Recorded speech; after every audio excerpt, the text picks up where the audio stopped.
All right, welcome to EOD on Scene. I'm Bobby Stegall. Today I'm joined by Sergeant Major retired Mike Vining. Sergeant Major Mike Vining was born in Michigan, and he entered the Army in July of 1968. Completed basic training at Fort Knox, and then went on to EOD school.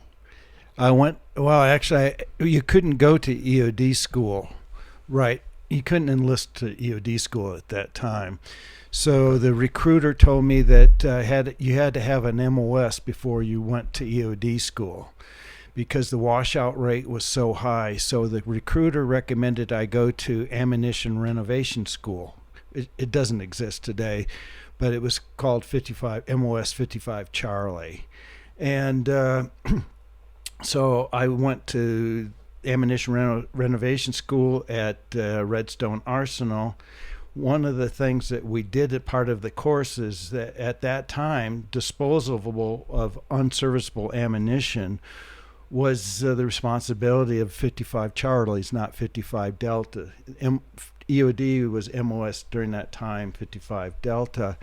So the EOD taught us how to get rid of, dispose of by demolition, unserviceable ammunition. And of course, then they also asked for volunteers. My plan was to go to EOD. So at that time, I signed up and I did the interview right there at Redstone and got a school date to go to EOD school. Phase 1 of EOD school was at Fort McClellan, Alabama. It was 2 weeks long. And that was the chemical bio portion of EOD school down at Fort McClellan. And then after that, we went to the Naval Ordnance Station at Indian Head, Maryland. So phase 2 and phase 3 of EOD school was at Indian Head, Maryland. Well, okay. So you're what time frame are we at now? 1969 almost? Well, I graduated in May of '69 from EOD school. Now, phase 2, I was at E4, and so I did not go to the nuclear weapons portion. You have to be at E5 at that time to go to nuclear weapons. So I was assigned to Tech Escort. So right from EOD school, I went to Edgewood Arsenal Tech Escort. We had a chemical corps officer. Back then, the chemical corps would send officers to EOD school. Okay. So we had a chemical corps tech escort officer in our class. Unbeknownst to myself and another guy, he recommended both of us to go to tech escort. So when we got our orders to tech escort, Edgewood. And it was good. It was a good learning experience, and I'm glad I went to tech escort. And this would be May of '69 to February of 1970. Okay. So after 1970, just give, I guess, a little bit more background of you. So you're a Vietnam veteran. Right. Went on to serve as on the 1st Delta Force team. Right. Then after that, you moved on to JSOC. Right. Well, after service in Vietnam, I got out of the Army. That would have been in, it was January of 1971. I got an early discharge for serving in Vietnam. So I got out of the Army for 2.5 years. Oh, wow. So, but in October of 1973, I enlisted back into the Army. And so I was at E5 when I got out, and when I came back in as a PFC. But it didn't take me long to get my rank back. How'd that feel, having to almost start over again? Well, it was kind of funny, but here I am at E3, but had prior service and spent a year in Vietnam, so it was it was interesting. So I was at the 63rd Ordnance Detachment, EOD, at Fort Leonard Wood from 73 to 78. And then I was actually getting out of the EOD program at that time. I was kind of bored with the peacetime EOD, going to the grenade range and blowing up dud hand grenades and different other things. So I wanted something more interesting. So I actually volunteered to be a Special Forces medic. And so I even had a school date as to go to Special Forces. Go to selection. Yeah, and to go through the at that course. time the medic training course Okay. for Special Forces. So I had gone to I went through a college program for EMT, emergency medical technicians. So I was nationally registered as an EMT, and I thought it'd be good to, Special Forces medic. So I was all set to do that. I had a school date, but the school date was way off.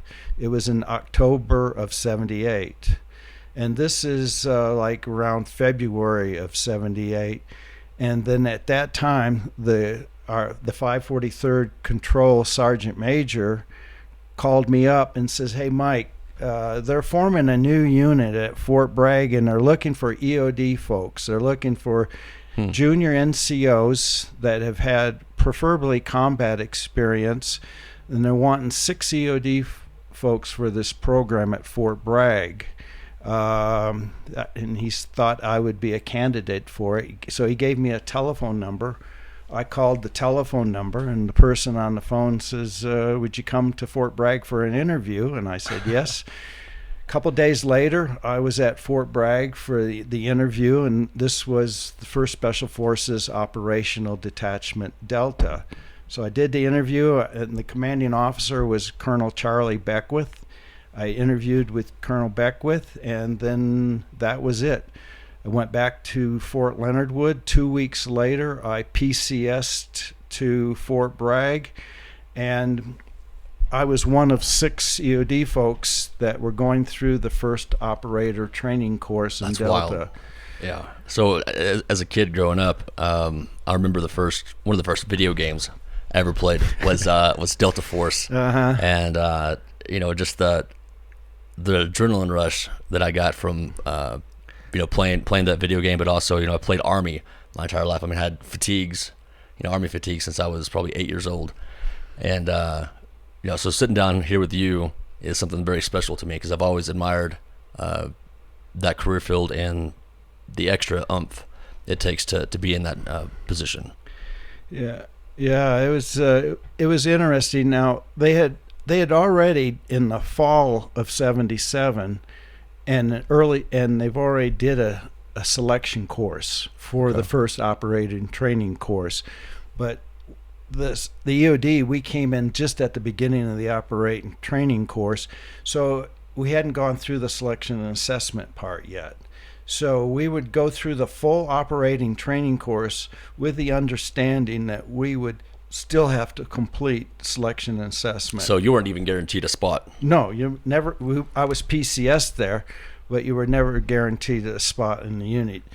So of the 6 EOD, the first 6 EOD guys that attended OTC 1, only 2 of us made it through OTC, and that was Sergeant Major Dennis Wolf and myself was the first 2 EOD folks to make it through. The other 4, one pulled because of family situation, and the other 3 just didn't perform to the standards of the operating training course, which are very high. Yeah, and so then as soon as OTC 1 was done, they had already done a selection course for the spring of '78, so they started OTC 2, and there were 6 EOD guys in OTC 2, and only 1 made it through the operator training course, and actually 2 made it through the 2 made it through the first operator training course. But then we had to go in the fall of '78. We all had to go through the selection and the grueling selection and assessment course, and only 3 of us made it through that course. So there was only 3 EOD guys that in the first year made it through the whole course. Can you tell us how many people were in the original company, Delta An Force operating Detachment? training course, I would estimate that there was probably around 40 people in OTC 1 and about like number in OTC 2. Now, and then after we did the selection and assessment course, all three of us had to go to jump school. Right. Yeah. And like Dennis did his jump school at Fort Benning, Irvin Banna and myself did the jump school at Fort Bragg. I didn't know.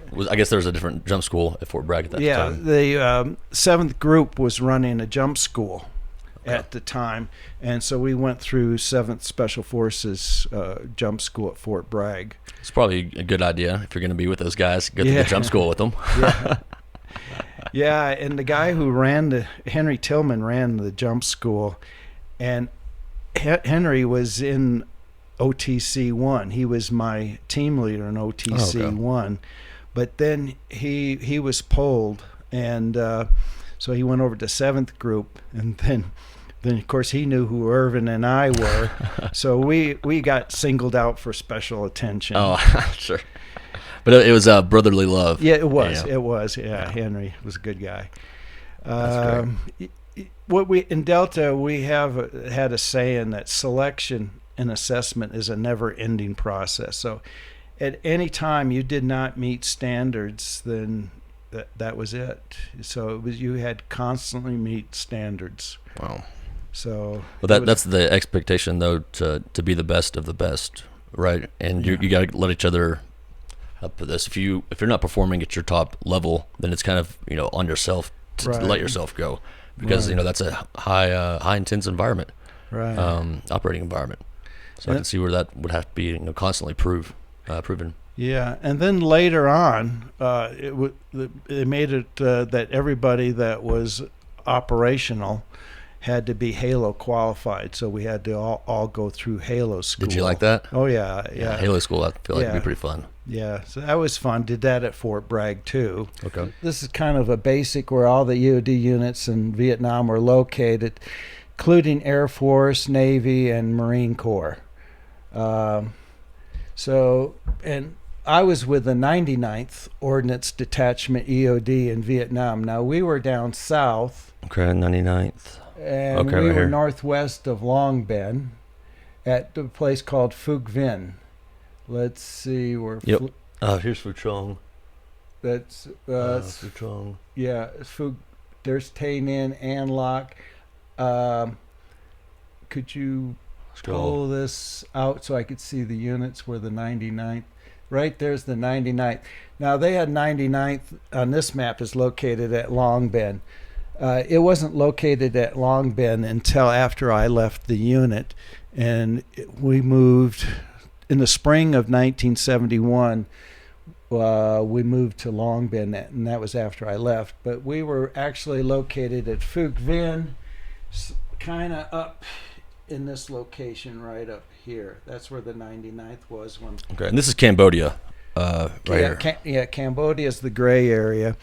We had also in Vietnam, we maintained 2-man on-site teams. Each unit usually had on-site teams to better support the operations in the field. So initially, when I was at the 99th, we had a 2-man on-site team at Quan Loy, and then later when we turned the Quan Loy over to the South Vietnamese government, we moved to Song Bay, which is fire support base Buttons. So we would rotate 2 people out of there, more in the forward area, to help with combat operations. And how many tours did you do in Vietnam? 1 tour. And how long was that? My tour was 11 months long. That's longer than most tours. Am I mistaken? Vietnam was all 1-year tours. Okay. But because I had less than 6, we were winding down Vietnam, and under the Vietnamization program, that if you had less than 6 months left in the Army, then you could be discharged. So I took that program to be discharged. Okay. I didn't really think that I would be a professional career Army Legend. at that Sorry. time. So I got out, went to Michigan, and basically I was a press operator. I operated a 500-ton press at a factory and made Ford body parts for Ford. Oh wow. So it was a good paying job, but I just couldn't see being a press operator for 30 years, stamping out body parts for cars.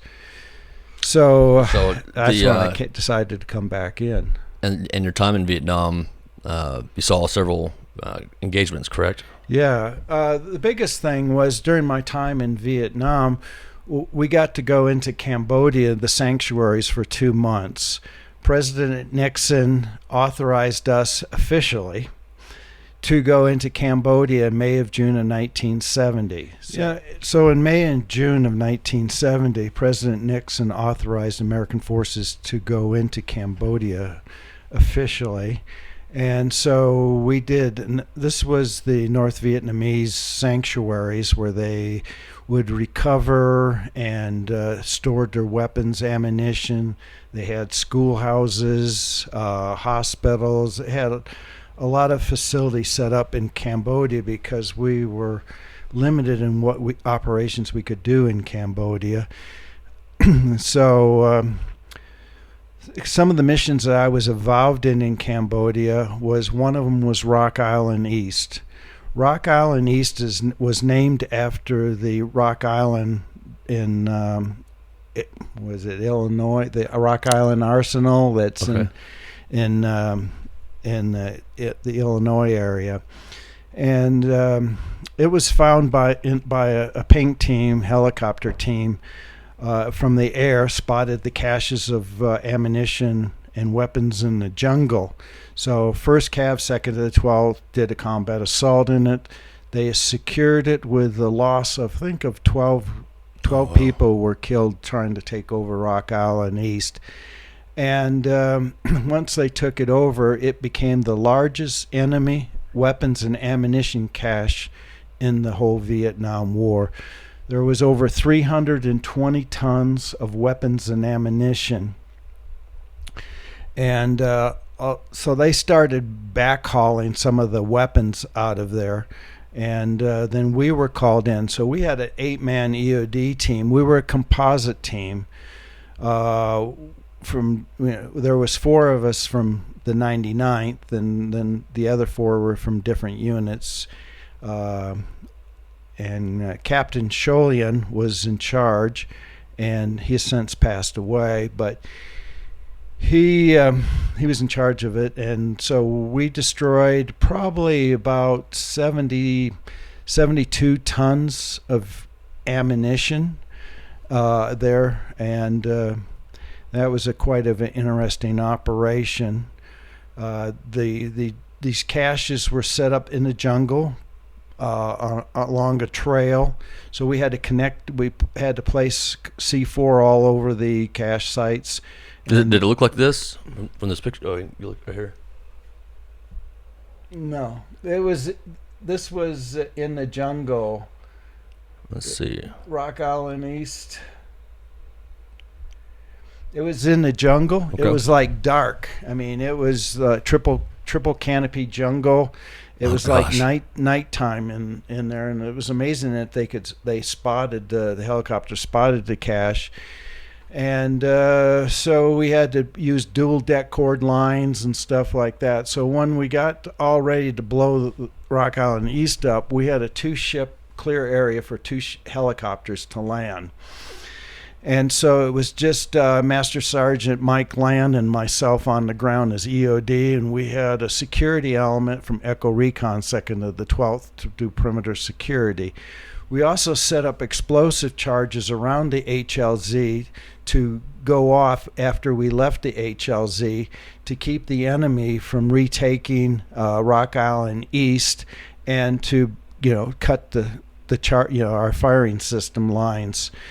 So and we had dual detonating lines, that cord lines to all the cache sites that we had buried. So if they found one line and cut it, there'd be another line that would detonate it.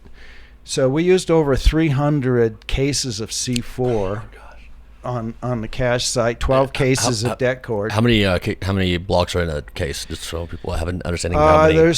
There's 32. There's 2 haversacks of 16. So there's 32 blocks of C4 in a case. 1.25 pound M112 blocks. 3,200 blocks all you used? Yeah. So that's what we used to blow up Rock Island East. And 12 cases of det cord. And there's 3 spools in the case, so that's 3,000 feet of det cord. So we used 12. And then we were having problems with the blasting caps. We had Hercules manufactured blasting caps that were not very reliable. And so we had primed it with 15 minutes of time fuse, and we had 10 firing systems. So any one of those could set the whole thing off. So we get all set to go, and they tell us to go ahead and pull the charges. So we pull the 10 firing systems that we had set up, and then when we run to the helicopter, this captain, infantry captain on the radio sitting in the helicopter, yelled at us, "Cut the fuse, cut the fuse, cut the fuse." So we run back out there, and we just start cutting time fuse, just picking time fuse up and cutting it. We go back to the helicopter, and this captain says to us, "When's it going to go?" And we said, "Well, it's not going to go because you just told us to cut the fuse." Then he yells, "Light it, light it."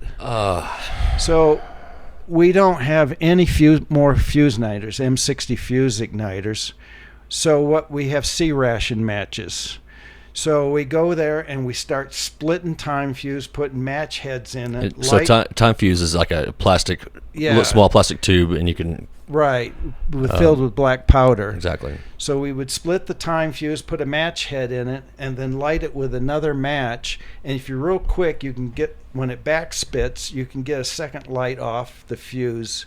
And so we don't know how much we cut the fuses. We don't know what time we have left on those fuses because we just picked up and cut lines.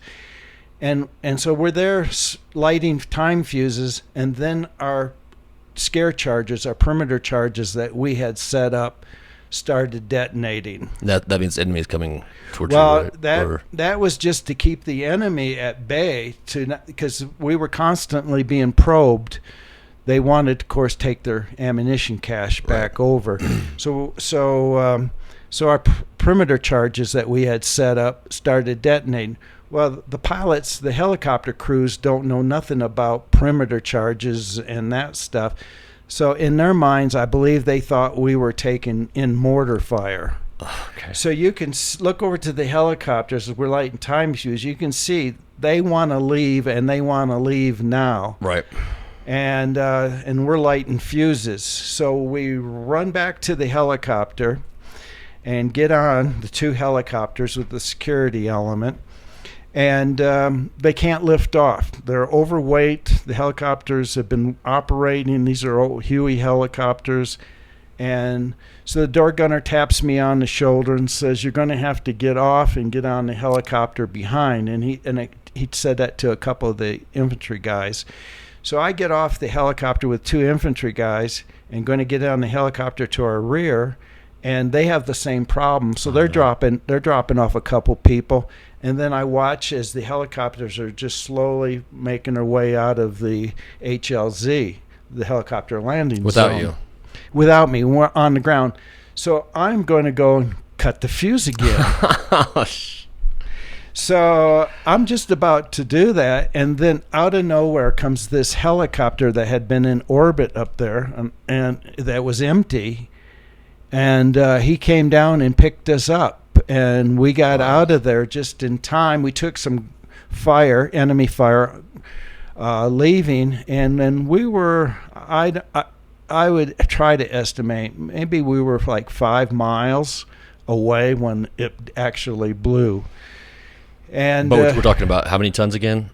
72, I think it was, tons, plus those 300 cases of C4. 144,000 pounds. I mean, that would register on a. The mushroom cloud from our explosion was viewed 50 miles away back in Vietnam at Song Bay. They could see our mushroom cloud from this explosion. It was pretty significant. A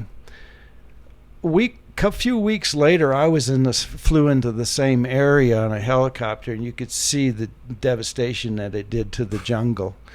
But that was Rock Island East. That was the largest enemy weapons and ammunition cache found in the war.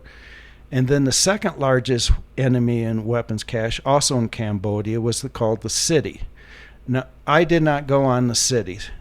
The City was ammunition weapons storage area, but it was also schoolhouse, motor pool, hospital. The North Vietnamese had a huge complex on the City. But I did go on the third largest enemy weapons and ammunition cache, which is very obscure. You won't find any reference if you look on the internet. It's a place called Warehouse Hill. And so, folks, just so you know, this is exclusive to the EOD on scene, and of course all the other podcasts you've done. Yeah, this is the part of history that we really want to capture because, like you said, there's not any documentation. On this. Now event. For the Rock Island East, the City, and Shaky Hill, there was war correspondents present during the taking of those enemy weapons cache.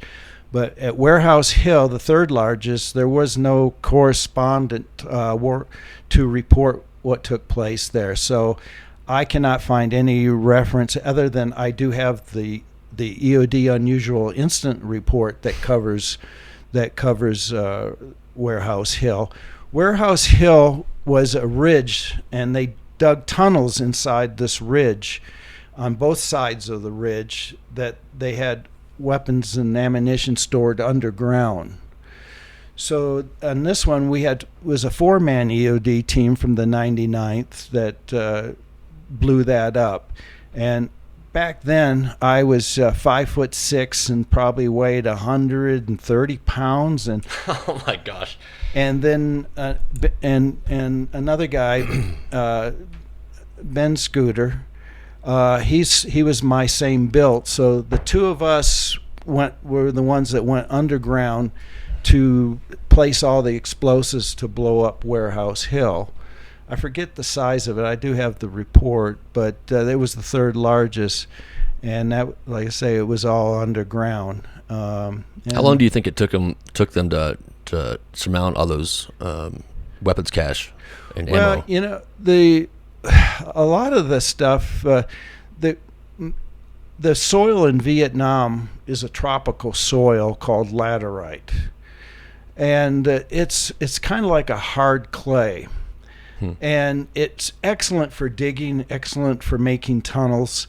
And they had actually been making tunnels since the Japanese invaded French Indochina during World War II. So they had been making, and when they were fighting the Viet Minh and later the Viet Cong and the North Vietnamese, had been digging tunnels for quite a while. They're excellent tunnel diggers. And it was interesting going down into the tunnels. I've been into several tunnels blowing things up, and different experiences in different tunnels. A lot of times like go into a tunnel, there'd be a lot of cave crickets.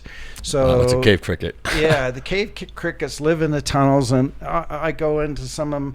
They're covered the floor. They're jumping all over you, these cave crickets that live in the tunnels. How big are they? Cricket grasset hopper size. Okay, all right. Also, you'll encounter scorpions in the tunnels. I've encountered spiders. And one time I was in a tunnel, and as I was moving through, all of a sudden I heard this noise, and over the top of me was a bunch of bats flew out over the top of me. And of course, that made my heart skip a beat.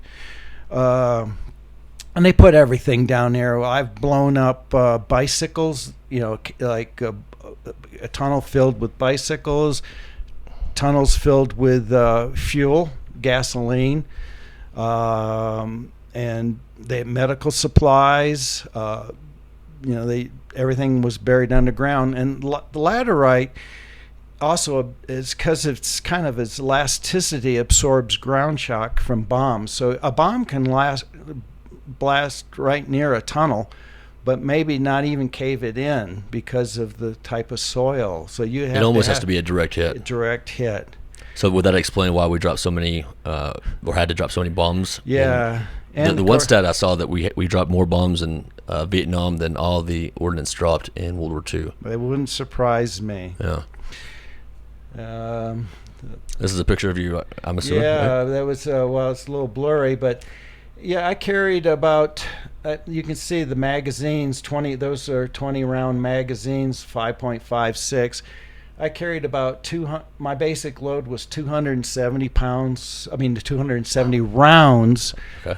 5.56.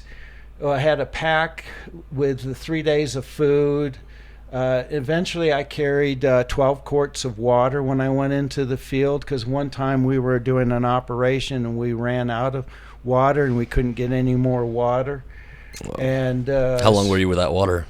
A couple days without water, and we were having muscle cramps and stuff like that. So after that, I had a 5-quart canteen, a bladder, two quarts, and a 1 quart. So that's what I carried.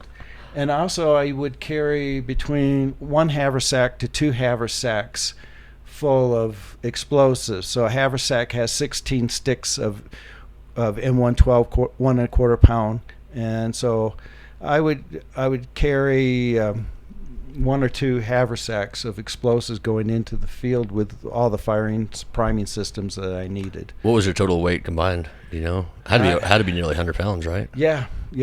And you weighed 130. Yeah. Yeah. So, yeah. I thought this was a neat picture. Yeah. This is my truck. It's an M37 3/4 ton truck, and it broke down at the Song Bay Bridge. And so I'm just waiting. We have radio, and I've called for a wrecker to come and pick me up and tow me back to Phuc Vinh. So, yeah. Like I said, I weighed probably 130 pounds when I was in Vietnam. 2 weeks after I left Vietnam, I was up to 150 pounds, just eating everything. Cheeseburgers, ice cream. I mean, it was rare to get ice cream in Vietnam. Mm. So is that why it was such a big deal in Forrest Gump? Like Lieutenant Dan, yeah. ice cream. Ice cream. Yeah, it was a rare treat to get ice cream in Vietnam. Wow. All right. Well, thank you first off, also for your service in Vietnam. And sounds to me like you made a significant impact for the ground troops that were battling against the soldiers with all the ammunition and stuff. Right. After the 2 months incursion into Cambodia, things were actually pretty quiet in Vietnam. We really destroyed a lot of their weapons and ammunition and their capability to stage any kind of attack on fire support bases. So we weren't getting mortared or rocketed like we were. So it was fairly quiet for 6 months. And then 6 months later, things started picking back up like they were before. It took them a while to build up. And this was under the Vietnamization program. So we were turning all of our fire support bases over to the South Vietnamese to maintain and to fight the war. Just like today, we were turning everything over to the Afghans. It's so much similarity today as it was in Vietnam.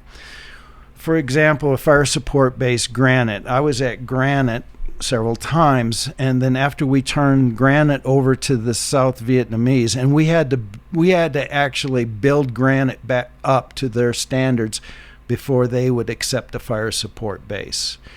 So and then what happened was they abandoned fire support base Granite. The South Vietnamese just pulled off from it. But they took every type of building material that was at Granite, plywood, PSP, sheet metal, anything that could be used for building material. They took that, backhauled that out, but then they left their ammunition, they left food, and behind at the fire support base. And so then we had to go in combat assault into the granite and retake granite back over. And we had to destroy all the stuff, the ammunition and everything that they had abandoned, the South Vietnamese. And they didn't abandon it because they were attacked. They just abandoned it because they wanted to. We talked last night about this, and this is going to get a little bit political, so everybody strap in. But you have some wisdom, I think, and I kind of learned a lesson last night from you, if you don't mind me sharing that with you. Okay. You talked about the farmer there in Vietnam. Right. I'll let you tell the story because you explained it much better, but thank you for sharing that, and I want to get that on here. In Vietnam, I came to realize that in the real countryside of Vietnam, it didn't matter what was going on in Saigon, Ho Chi Minh City today. They had a government in Saigon that was supposed to hold free elections. It was a corrupt government. There was organized crime. Mm-hmm. There was government officials on the take. That probably sounds familiar. But to the person out in rural Vietnam, farming a rice paddy, plowing behind a water buffalo, it didn't matter to what they were just trying to eke out an existence and a life. So whether it was a supposedly democratic government or a communist government probably would not make a difference to these people. I just realized that because they were just trying to live day to day, and so when during this conversation, I can tell that you're very good at conversating and you're really good at carrying the story. And there's questions I have in between your pauses, so I don't mean to interrupt you whenever I ask these questions. Sure, go ahead. I'm glad to answer any questions because that's what I think we want to do. Yes, sir. And you have questions, and I'm sure there might be the same kind of questions that the viewer might have. So please. Well, when you're talking about Vietnam and the way that you are, and the fact that you do see the similarities in Afghanistan. Yeah. Let's take me back to whenever you came back home, and how you were not welcomed, obviously, by the public, and then seeing how things went. And to me, it had to be a mental. It was disappointing, the peace the war anti-war movement in the United States. And of course, Australia had an anti-war movement. There was Australia. We worked with Australian bomb disposal people in Vietnam. They were having the same kind of issues in Australia as we were having here. But some way, these anti-war people felt that the soldiers, airmen, Marines, sailors were at fault for the war. And they took their, hostility out of those serving. Back during this time, we didn't have a all-volunteer army. A lot of people serving in Vietnam were drafted, and if they were going to get drafted and didn't want to go in the army, then they volunteered for the Navy, Air Force, or some other service. But it wasn't a free choice for many that served in Vietnam. I volunteered. Actually, I volunteered 3 times before I got orders for Vietnam. So I wanted to go to Vietnam to see for myself what this was all about, what we were doing in Vietnam. And so, the war protesters at that time, when returning servicemen came to the airports and stuff, they just took out a lot of their aggression against the servicemen returning home from Vietnam, and I'm glad that is not happening today. Right. I mean, it's the if you got a grudge against how the government's running things, vote. Write your congressman, whatever. It starts at the city council to me. Yeah. You have to have standards for your city council, and then right. so on and so on. I feel like some people are mad at, it's easy to be mad at the president, these days, right? But to me, I feel like we were in such a politically hot environment that one thing we can do to make this right is to actually, take a step back and realize we have to have certain standards for our city council, and then if they do good, standards for the state, Congress, federal, and so on. But if we keep playing the blame game, I see a lot of veterans that are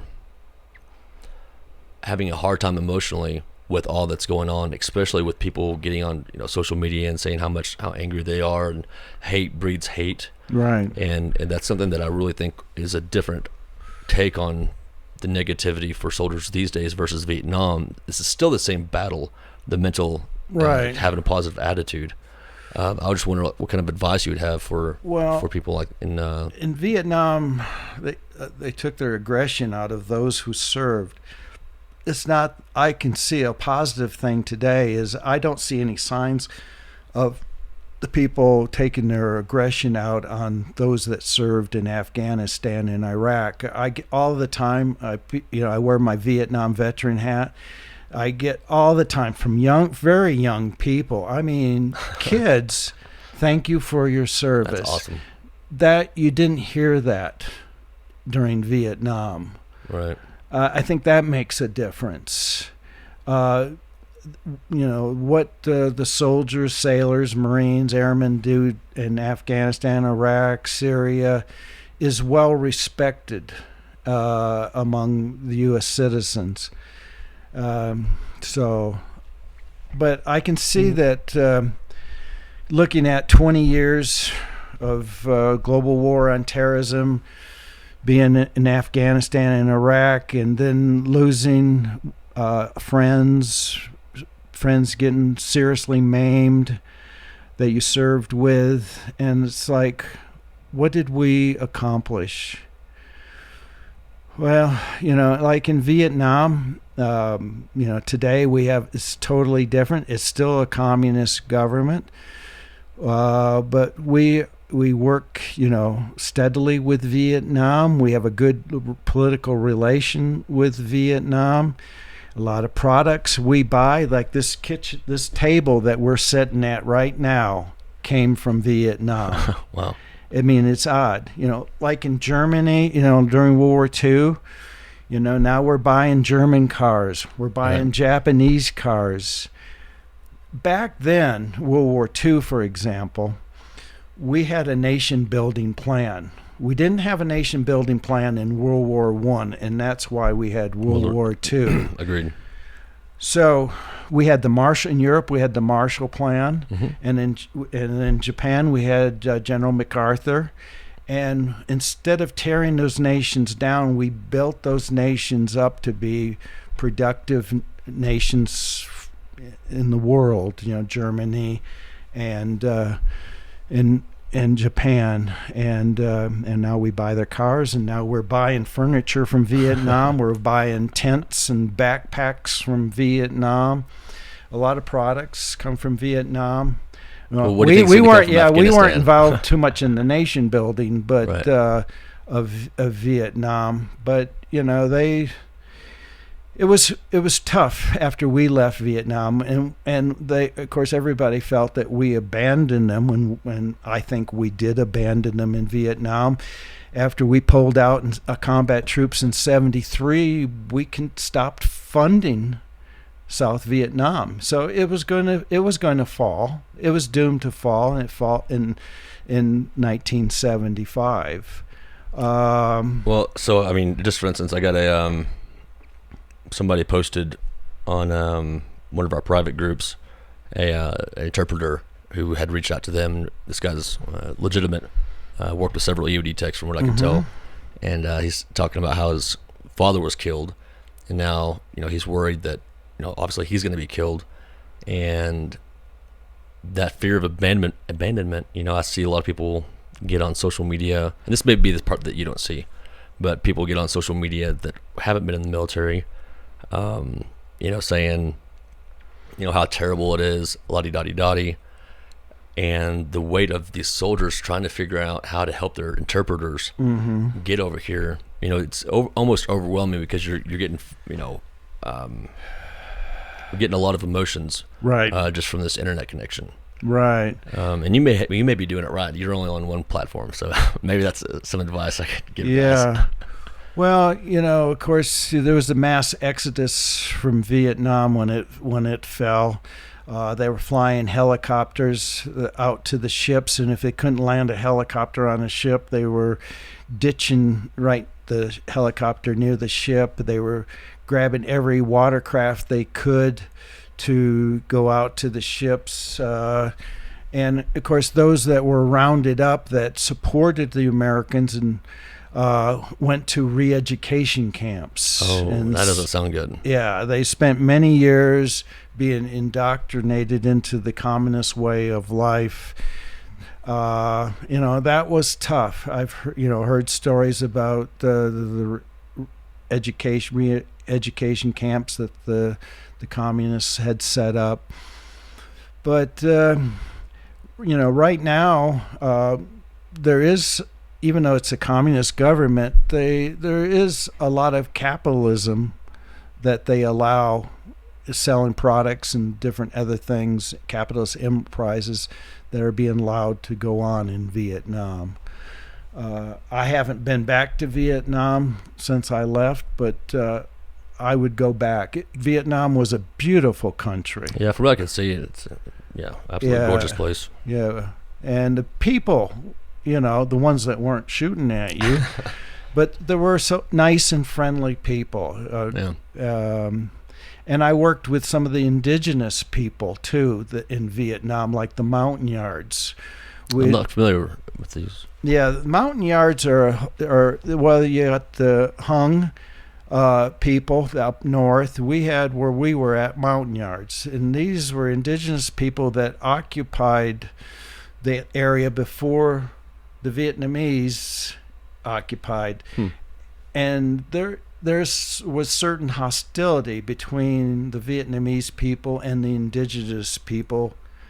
I guess that's human nature, a little racial prejudice, and some of the indigenous people were persecuted. The Montagnards were fantastic. I worked with the CIDG groups. That's the Civilian Irregular Defense Group of Montagnards. Okay. And I tell you, they didn't speak their own language, Montagnard language, and we would have interpreters. And when we'd go out on EOD missions to support them, they were our security. I tell you, they were the best security you could have. They wore loincloths. The men's, a lot of times, will have an axe that it would carry on their shoulder. It's kind of a round handle axe that you just rest on your shoulder. They use crossbows. And so we would go out to the Montagnards. We would point to them that we're going to work here. They would spread out into the jungle. They'd just disappear. And then you get done with your work and you'd just wave in there. They'd collapse on you, and then you'd move to your next location. Wow. So I really enjoyed working with the Montagnard people. These stories I hadn't told on any podcast or interview about working with the Montagnards. Well, that's fascinating. I think that, how old were you at that time? You were like 27? When I went to Vietnam, I was 19. I turned 20 over in Vietnam. So I was thinking you're older. Okay, so you turned 20 in Vietnam. So you're 20 years old working with indigenous people in Vietnam. Right. Yeah. And do you think that helped you develop as a person, understanding like the culture difference, but having a mission with somebody else, even though completely different backgrounds? Right. It was. I tell you, my 1 year, my tour in Vietnam, as far as I figure what things that I learned about EOD, ordnance, and stuff like that, it was all a 10-year maybe learning thing was condensed into 1 year, being in Vietnam. I went on 380 EOD incidents in Vietnam. In 11 months? In 11 months. I don't know the math on that off the top of my head, but that's a busy year. Well, like Rock Island East, it took us a week, and that was one incident. sometimes we would do 2 to 3 incidents a day. Rock Island East was a week. Warehouse Hill took us 5 days. So we had some multi-day things, but then again, we would do 2 or 3 EOD incidents a day. And EOD incident could be anything. It could be a mortar round stuck in a tube, or a 152 millimeter round stuck in a Sheridan tank, in the breech of a Sheridan tank that they can't get out. So usually these are hostile environments we're working in, right? Yeah. We had, this is an interesting thing. We got a call, a 81 millimeter mortar stuck in a tube. So we go out to the fire support base with the 81, where the tube is, and the tube's laying on the ground, and we look at the tube, and it's got in the muzzle of the tube is the mortar tube is a plug of dirt cut in the, and we're like, what in the world? No wonder the mortar is stuck in the tube. There's a plug of dirt in the mortar. What happened here? Well, they tried to get the mortar out of the tube. So they tied, this is an HE mortar with a 524 fuse. And I'll tell you about 524 fuses. They would sometimes arm, as soon as you pull out the safety wire, they were kind of defective, and they would arm. You couldn't put the safety pin back in them. So sounds more Russian than American. Yeah, they were when we dealt with a 524 fuse, they were a bad fuse. So they had taken this mortar tube and tied a rope to the base, threw the rope over a tree, and they were pulling it up in the rope and dropping it down, trying to dislodge the mortar. In the process, the mortar tube came down and got a plug of dirt filled up, and then they called us. So we had to get the plug of dirt out, and then we could How'd reach. You do that? Or just with our, just digging the dirt there. Then we had to reach in and put a wire on the fuse. Put it into where the safety pin goes, and we had to pull the mortar out. What was happening in Vietnam, and we had a lot of cases of this, the mortars came in a carton that had a wax coating on it. That's to prevent moisture from the tropical environment, this wax. So when the mortar men handle the tube and get the mortar out, they get this wax coating on their hands, and subsequently they touch with the wax coating, and they touch the mortar. Over time, this wax coating builds up into the tubes. Absolutely. Just off their hands, and so that's what did. The Sheridan, they had the stuck 152 beehive round. What's a beehive round? A beehive round has these tiny flechette things. They look like finishing nails with little fins in them. I've seen that. I'm sorry. Yeah.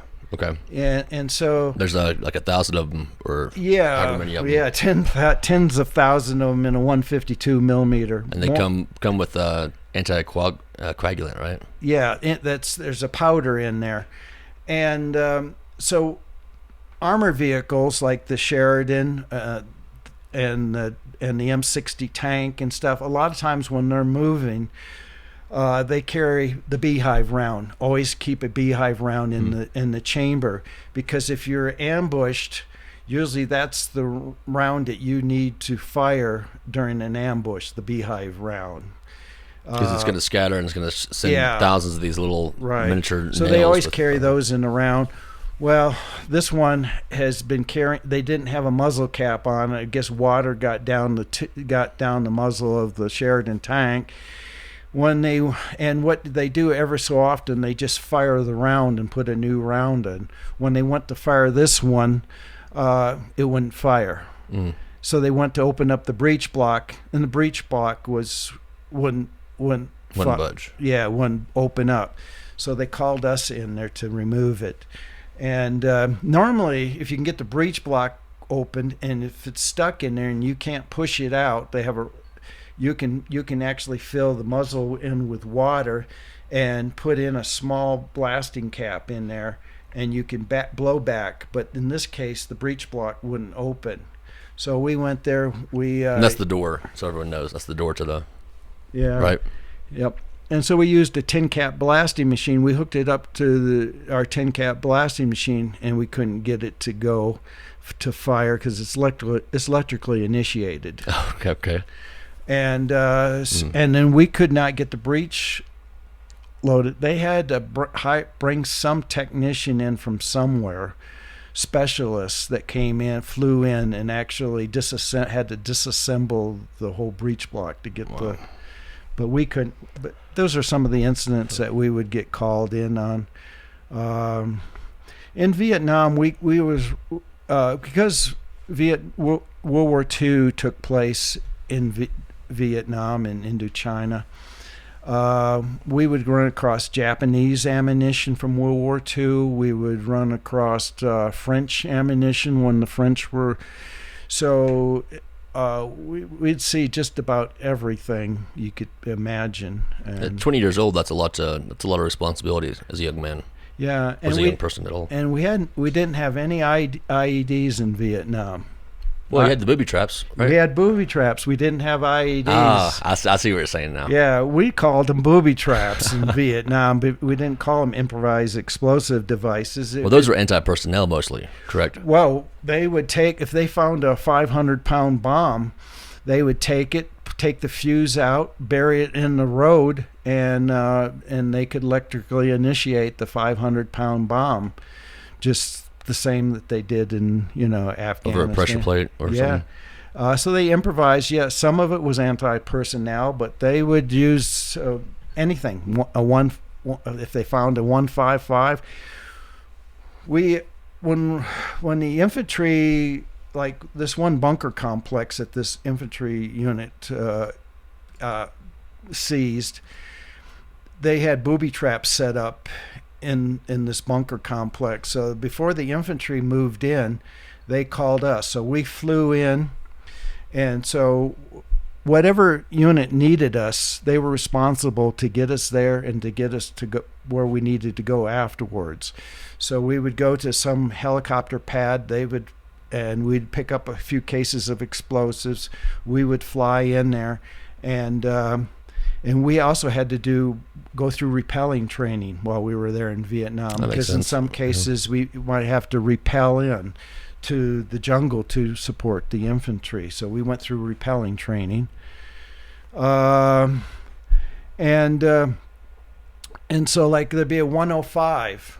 US 105 round stuck in the crotch of a tree over the top of the bunker.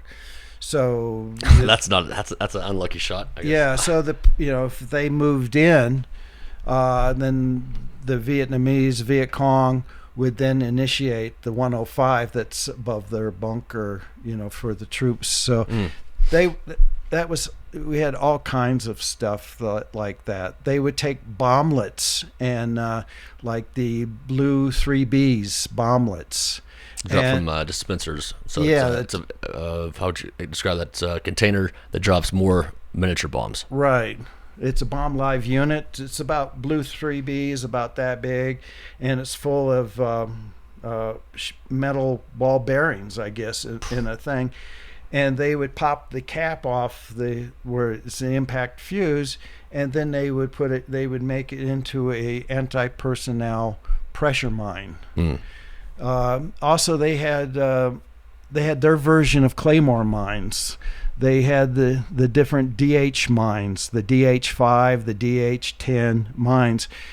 DH means DH5 meant it was filled with 5 kilograms of explosives. DH10 was 10 kilograms of explosives, and these were conical shaped charges that are, like the M18 Claymore, of course, is directional. Right. Yeah, it's convex in shape. It has 800 ball bearings, and it fans out. Theirs actually concentrates so that they aim it down a trail, and it concentrates it straight. The fragmentation from their anti-personnel mines goes straight down. And hot liquid metal like that in that kind of formation will rip through more than one person, right? Yeah.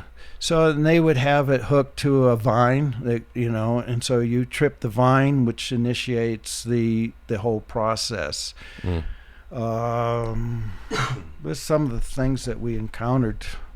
Well, I got one other thing you encountered right here. You were telling me this is one of the times that you felt like you might actually. This is the first time I thought I was dead, or I was soon to be dead. This is a XM-74, 66 millimeter, liquid incendiary rocket. You shoot it. At that time, we had an XM-202 launcher. The launcher holds 4 of these, and you can fire 4 of these, and they were used to against bunkers, and kind of like our version of a flamethrower, like they had in World War II, liquid incendiary. In Vietnam, we had a lot of experimental ammunition that was being used, and a lot of times we really didn't have a clue when we encounter around what in the world this is, and it's U.S. manufactured. But we did have a fact sheet on this one, the XM-74. So after the 2 months in Cambodia, we pulled all the ammunition that we had at the different fire support bases in Cambodia, and we just dropped them off at the fire support bases in the Vietnam side of the border. So what they did is they had sling load a whole bunch of ammunition, mixed ammunition, just dropped it off in the outside perimeter fire support base, Berry. Well, one night they, launched a flare, and periodically you launch flares to see if there's any enemy movement out there. Right. And fire support bases would every once in a while do what's called a mad minute. A mad minute is when they let everything go. Whether they have the 40 millimeter, quad 40 millimeters, the dual 40 millimeter rounds, the dusters, the M60s, the 50 so cals, anything that shoots, 105s. They do a mad minute just in case there's something going on out there to see, and of course they launch flares, and this flare came down into that stack of ammunition in the middle of the night and blew up at fire support base Berry, and ammunition was kicked out and some of it landed inside the fire support base and detonated, and so they had to evacuate to a small area fire support base. The Americans did, to hold it. And of course things were cooking off, and they called for a EOD. Right. Yeah, that's your job. So Master Sergeant Mike Land and I responded to this, and so we started clearing everything up, that all the ammunition that was kicked out inside of the fire support base, and we had a whole bunch of these XM-74s. What we knew about the XM-74s, we knew that it was a liquid incendiary, it's TPA. Well, I can also make one observation, that if you had a whole lot of them, they didn't go off very well. No, they were all kicked out in the explosion. Right. And they're very thin-walled aluminum. And so we had one that was cracked, and it was fires, because when this liquid is exposed to air, it burns being exposed to air. So we had a crack in one, and you could see a flame coming out. If it gets too hot, then the burster is going to detonate, and then you're going to have a mess. So Master Sergeant Land was using his hands to throw mud on this round, and we were told that it was similar to white phosphorus, this liquid. I would compare it to metallic sodium. That would be a better analogy. Which is the opposite of how you want to react to it, right? Yeah, because besides metallic sodium, metallic sodium reacts to water. Right. And it reacts to air too, but it reacts to water. So white phosphorus only acts, white phosphorus doesn't burn underwater. Once it floats to the top of the water, it will ignite being exposed. to the air. But so he was throwing mud on it, and I went over there with shovel, and we covered it with mud and marked it. So we just left it. And then as we were piling things up in the fire support base, we had a truck, a 3/4 ton truck, and we had 4 infantry guys that were helping us load all this ammunition into the truck to take it out to the jungle to blow it up. And as I was carrying I had some ordnance in my hand, and I was walking up to this pile of ammunition with some of those XM74s in it, and I was probably about 20 feet away. All of a sudden, I see this orange flame shoot up out of the stack of ammunition. And I don't know what happened to the 2 things I was carrying. I don't really care. The next thing I know, it was an explosion. Mm-hmm. And what had happened is that it got hot enough for that burster tube to go, and all that liquid droplets just went through the air. I had my jungle fatigues on. I had a bush hat on. My sleeves were rolled up. So all I could feel is the heat and everything. And you're 20 feet away. 20 feet away. Yeah, so. I could feel the heat, and everything was orange. And I thought that was it. The stack blew up, and I was not here on Earth. That I was gone from that incident. Until I felt pain. And then, of course, when you feel pain, you know that you're still here. So I grabbed my right elbow and turned and ran because it got burned. And then I looked down. I'm like, do I even have what kind of shape is my body in? Do I even have legs? Am I really running? So I looked down, and I do have legs, but I look like Wile E. Coyote, who took a match in the dynamite locker and to see what's inside of there, and it blew up. My uniform had holes all in it, and I was smoking. I had smoking. And then I turned around, realized that only the XM74 had detonated, but it was burning in the stack of ammunition. So it's going to get a lot worse. It's about to get a lot worse. Yeah, it's going to get worse. So the infantry guys had their shirts off that were working. Oh, no. And when one guy, the blast took the side of his face, one guy took it in his chest. It was just raw. And so I grabbed those guys, and we went there was a bunker, and we took shelter behind the bunker. Then everything started detonating, things going through the air, 40 millimeter rounds, hand grenades, mortars, everything you can imagine was now flying that didn't detonate in the first explosion was now flying through the air and landing. And then there were multiple detonations taking place everywhere from the kickouts. Worst case scenario. Yeah. So we take cover. We call in a medevac chopper, and we medevac those 4 guys out. I'm sure that none of their injuries were fatal, but they were severely burned.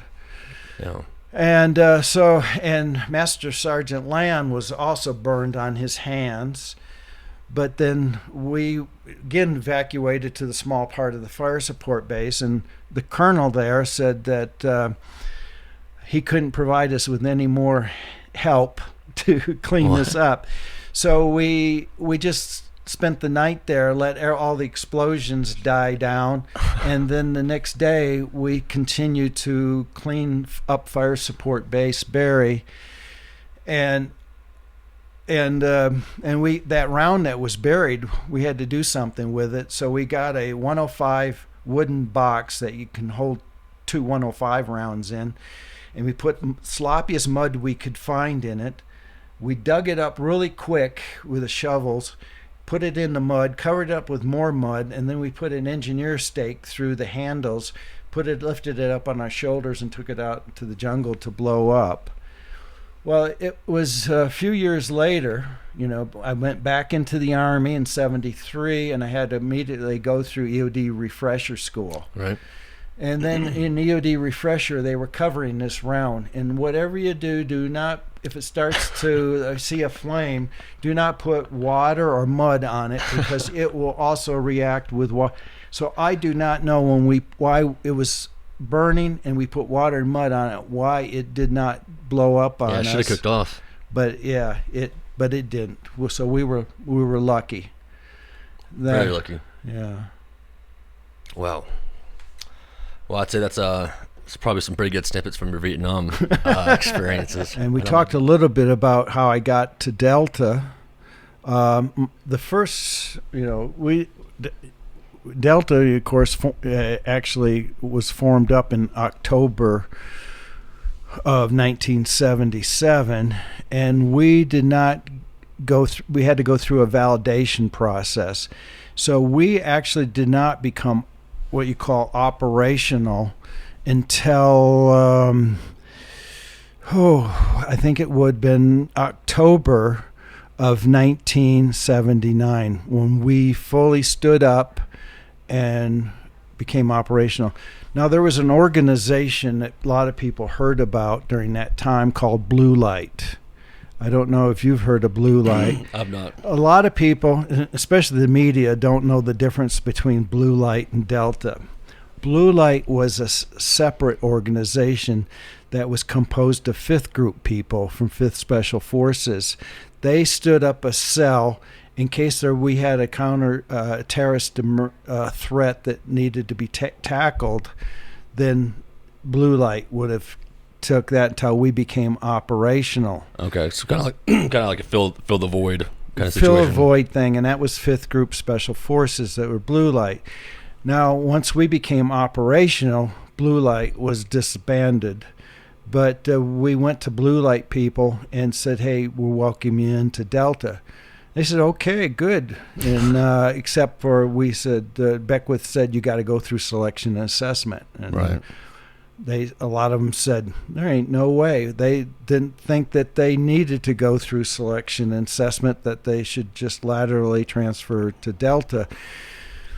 But some of them did. So we did recruit a few folks from Blue Light into Delta. Did most of them make it through the assessment selection? I would say most of them made it through our selection assessment course. But do you think that them being able to swallow their pride and go through that selection process to be part of their group kind of solidified their position once they got into the group? Yeah, it's selection assessment, when you do go through our selection assessment process in Delta, it's a solo event. You are operating totally by yourself. And we use same as the British 22 SAS, their selection assessment. We copied theirs. They do theirs in Beacon Hills and Wales, and at the beginning we did that in Uwharrie National Forest in North Carolina. And today it's in West Virginia that we can do our selection and assessment course in all the hills of West Virginia. I'm sure those are fun. Yeah. So, and we use weight. And so we start out with a 45-pound weight on your rucksack, carried in your rucksack. And your rucksack cannot fall below 45 pounds. So your food and water is above that weight, and periodically you go to a station, an RV point, and they will weigh your rucksack. And if your rucksack falls under the 45-pound weight, then you're given this big, huge rock with a number on it to carry around. And then the other thing is you got to carry your weapon in your hand. You're not allowed to sling your weapon through our selection course. And the only time you're allowed to sling a weapon if you're doing a stream crossing so that you don't lose the weapon. Right. And in your other hand, you got a map and compass. So your hands are actually full. At all times. Yeah, so you use a map and compass. You don't use GPS. You're carrying that weight, and you're told to go to your next RV point. So you say, okay, this is where I am. This is where I got to go. And the controller at that RV station says, yes, that's correct. And then you got to go as fast as you can. You do not know how many points you got to go to that day, and you do not know how long that day is. And you're doing this all totally by yourself, and you're not allowed to use roads and trails. And there's people watching in case you do roads or trails. So you're not allowed to do... Why do you think most people fell out of that part of it? I mean, the physical aspect, of course, is maybe one of the reasons, but mentally, it's mentally. It's really mentally. You got to push yourself, and you don't know the words to quit. Quit's not into your vocabulary, and you just got to go, and you don't know. So you do that, and then as the course progresses, your rucksack goes up to 50 pounds. Ooh. And then the rucksack goes up to 55 pounds as you're going through the course. And you don't know anything about how many days that you're going to be doing this. And some points are very long points. Like one day you do what was called the star day. And so you do like a 5-point star over this mountain, and you go over that mountain several times. The first time you go over the mountain, it's not real, but after 2 or 3 times going over the same mountain back and forth, it becomes really real. And then on the last day, and again, you don't know it's the last day, you do 40 miles. Oof. And you don't know, and again, you don't know the cutoff time, but you just do 40 miles, and I did that 40 miles. I can remember it. I started like 3:15 in the morning, and I finished 6:30 in the evening. So that's hauling. Yeah, 15 hours and 15 minutes. That carrying is incredible. My pack weighed 58 pounds. Okay, you had to be running most of the time. Yes, you do. And I used my breathing to monitor what I was doing. If I slowed down and started breathing through my nose, I wasn't going fast enough. You have to just push.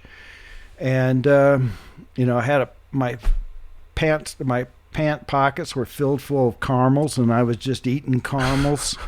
How'd you get the caramels? How'd you get the caramels? Oh, you can bring in food. Oh, okay. Yeah, you can bring in food, and you can modify your rucksack. You can you're allowed to do certain things. So the rucksacks are really padded. Okay. And you can do that. And so that's selection and assessment. And you're being evaluated all the time. When you go into your RV station, your attitude is being written down. A controller at that RV point writes down your how long you spent in the RV point. That's rendezvous point, correct? Yeah, rendezvous point. He writes down everything about you, and you're constantly being watched and you're being monitored. And then you go through a psychological examination. Every 3 years, you have to go through a psychological screening. And they might say, it's time that you probably need to go out into the real army for a few years and then maybe come back. Now, why would that happen? Just because somebody gets into it too deep, or it's the tempo, it's the pace. And it's psychologically you need to get away, because it's grueling. Even when you're just in a squadron, the pace is grueling. You're either on Aztec alert, or you're on training up for Aztec, doing pre-Aztec training, or then another cycle you'll be off and maybe attending schools, professional development, or whatever you need to do. So you're constantly in those phases. The tempo's really high. Then when you go through the operator training course, you're part of a group. You're part of a team now. So what they're looking for, and you're constantly evaluated, what they're looking for is people that can operate independently, totally by themselves, and they're looking for also the same person to be operated in a group, being part of a team.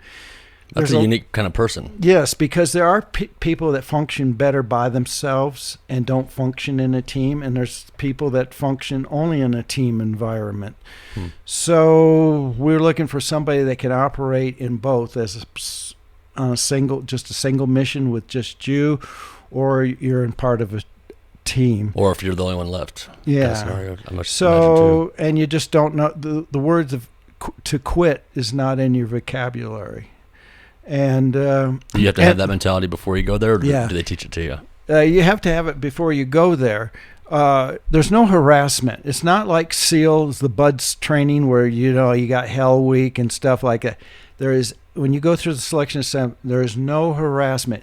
They make it easy to quit. You can quit anytime. You can go into an RV and say, I quit.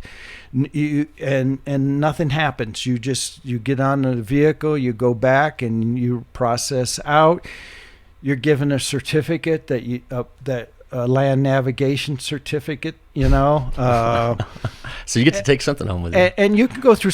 I know one guy who went through the selection course 4 times before he made it. So you can try out multiple times. And of course, to recruit, they come to you to recruit. We screen records, and we send out letters and saying that we're going to be at Fort Sill. We're going to do recruiting at Fort Sill. It's going to be at the auditorium. You've been selected to attend the recruiting pitch. We have regular Army recruiters that are assigned to help us recruit. And, of course, an operator usually goes along on these recruiting missions to help answer questions. So we go to you and we recruit the person. And the requirements is being on your second enlistment, E5 and above, and in different other things that we look at when we screen records. But E5 and above and your second enlistment. And there's several MOSs that go into Delta, correct? Right. One of the keys for a counterterrorist unit that Colonel Beckwith, and he since passed away, is that he wanted MOS is immaterial. Not only do we get people from special forces and rangers as you would expect, and he wanted EOD in part of the organization. In a counterterrorist, you need people of multiple skills, different specialties, not just ranger and special forces. If for some reason we go someplace and there's a bulldozer on an airfield and we need the bulldozer moved, we need to have a guy that can jump on the bulldozer and move or there's a crane. Or any piece of heavy equipment, or if we have a guy that needs to pretend that he is a chef and he's going undercover as a chef, he needs to know how to cook. Mm-hmm. And so that's fascinating. Yeah, so Beckwith believed that you need a counterterrorist unit, you need people of different skills. We would go into like an airport facility, and we would learn all the different jobs of an airport. We would learn how to handle baggage, how to empty the carousel. Well, no, to drain the bathrooms on to empty the bathrooms on a aircraft, into a honey wagon. Wow. We would need to know how to fuel an aircraft. We would have to pretend to be all these different and know what we're doing. So we would train to do different things so that we could pose as different people. May I ask you if you got to play pretend? Well, or is that classified still? Well, I had a cover. My cover, and I had business cards, was that I was a rock climbing and mountain guide. Oh, yeah. Right. So I had business cards, and I was a professional member of the American Mountain Guides. I started to learn how to climb before I went into the Army. I went to the Tetons and went to a mountaineering school when I was 16 years old. So I was climbing and rappelling before I even came into the Army. Now, back then, this would be 1966, we were using in the climbing world, we were using pitons and hammers. We were using laid rope. When we repelled, we was doing the over-the-shoulder repel. We'd make a seat harness out of rope and step into it, clip in a carabiner, and run the rope over your shoulder, doing and also shoulder repels, body repels. Mm.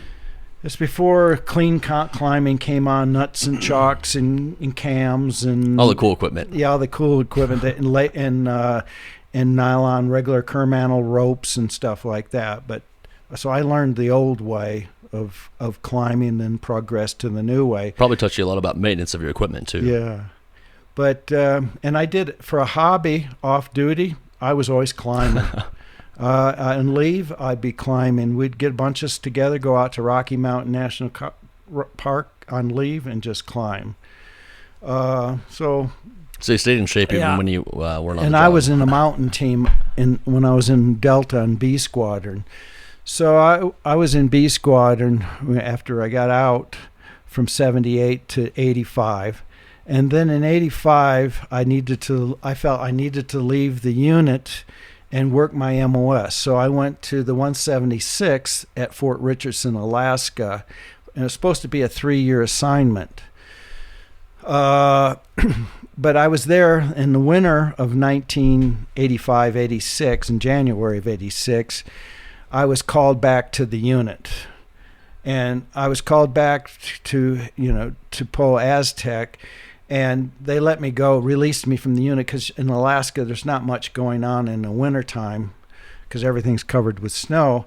So I went back to Delta, and at that time we only had 4 people, four EOD techs, prior EOD techs, make it through the selection assessment and OTC. And we had 3 SF guys, E7s, that we sent to East EOD school. We made them E5s. We made an agreement with the EOD school at Indian Head that they would go through the EOD training but not be awarded the MOS. And so then they were our assistants, our backup. Okay. So we had 3 of those. But by 1986, we were short EOD people back in Delta. So I was asked to set up an EOD section. So we recruited from the EOD field, interviewed EOD people, and we created our own selection assessment, not the one that the operators go through, but just one for EOD. For EOD, to make sure we get the right, and also a psychological assessment. So we set up a direct support EOD cell with 6 people. And that initially, it has grown to over 20-some people today. Oh. But so we set that up, and they did direct support, 2 EOD per squadron. And at that time, we had 3 squadrons, A, B, and C. So we had 6 EOD. So then I came back early from Alaska, and then I was in charge of the EOD section for a period until they got on their feet. Then I was put in charge of the research and development program for Delta. So I did that. And then what was involved with the research and development? Everything. Testing anything from body armor to ammunition, different ammunition that we were going to use, to different weapons. Anything new, we would test it out and see if it is accepted for Delta. Did you work with the manufacturers directly? Directly worked for manufacturers. We worked with DARPA, the Defense Acquisition Research Development Agency. I think that's the right for the DARPA. Yeah. So we worked with the DARPA folks, and we worked directly with manufacturers. Whenever I was working, I had a contractor go with me to work the contracts and stuff like that to make sure everything is legal and up to up. Because, Delta's considered a black unit, meaning, in special operations, you have the white side and you have the black side. And the Tier 1 groups are the black side. And we are under a lot of scrutiny to make sure that we do everything legal and by the law. Right. And so that's so important. So I didn't do anything without a contractor with me. Yeah. I'm sure some people have gotten hemmed up in the past. Yes, they have. That's another story. Okay. All right, for another time. But then I took over the breaching. I became the breaching sergeant major in Delta. Did all the breaching research and stuff, and we formed a breaching cell. And breaching became a huge part of Delta. And then when 1992 came around, I went to JSOC, Joint Special Operations Command. JSOC was set up right after the Iran hostage rescue mission, Operation Eagle Claw, when they had the Holloway Commission. They looked at some of the failures of Eagle Claw with the joint communications and jointness of the operation.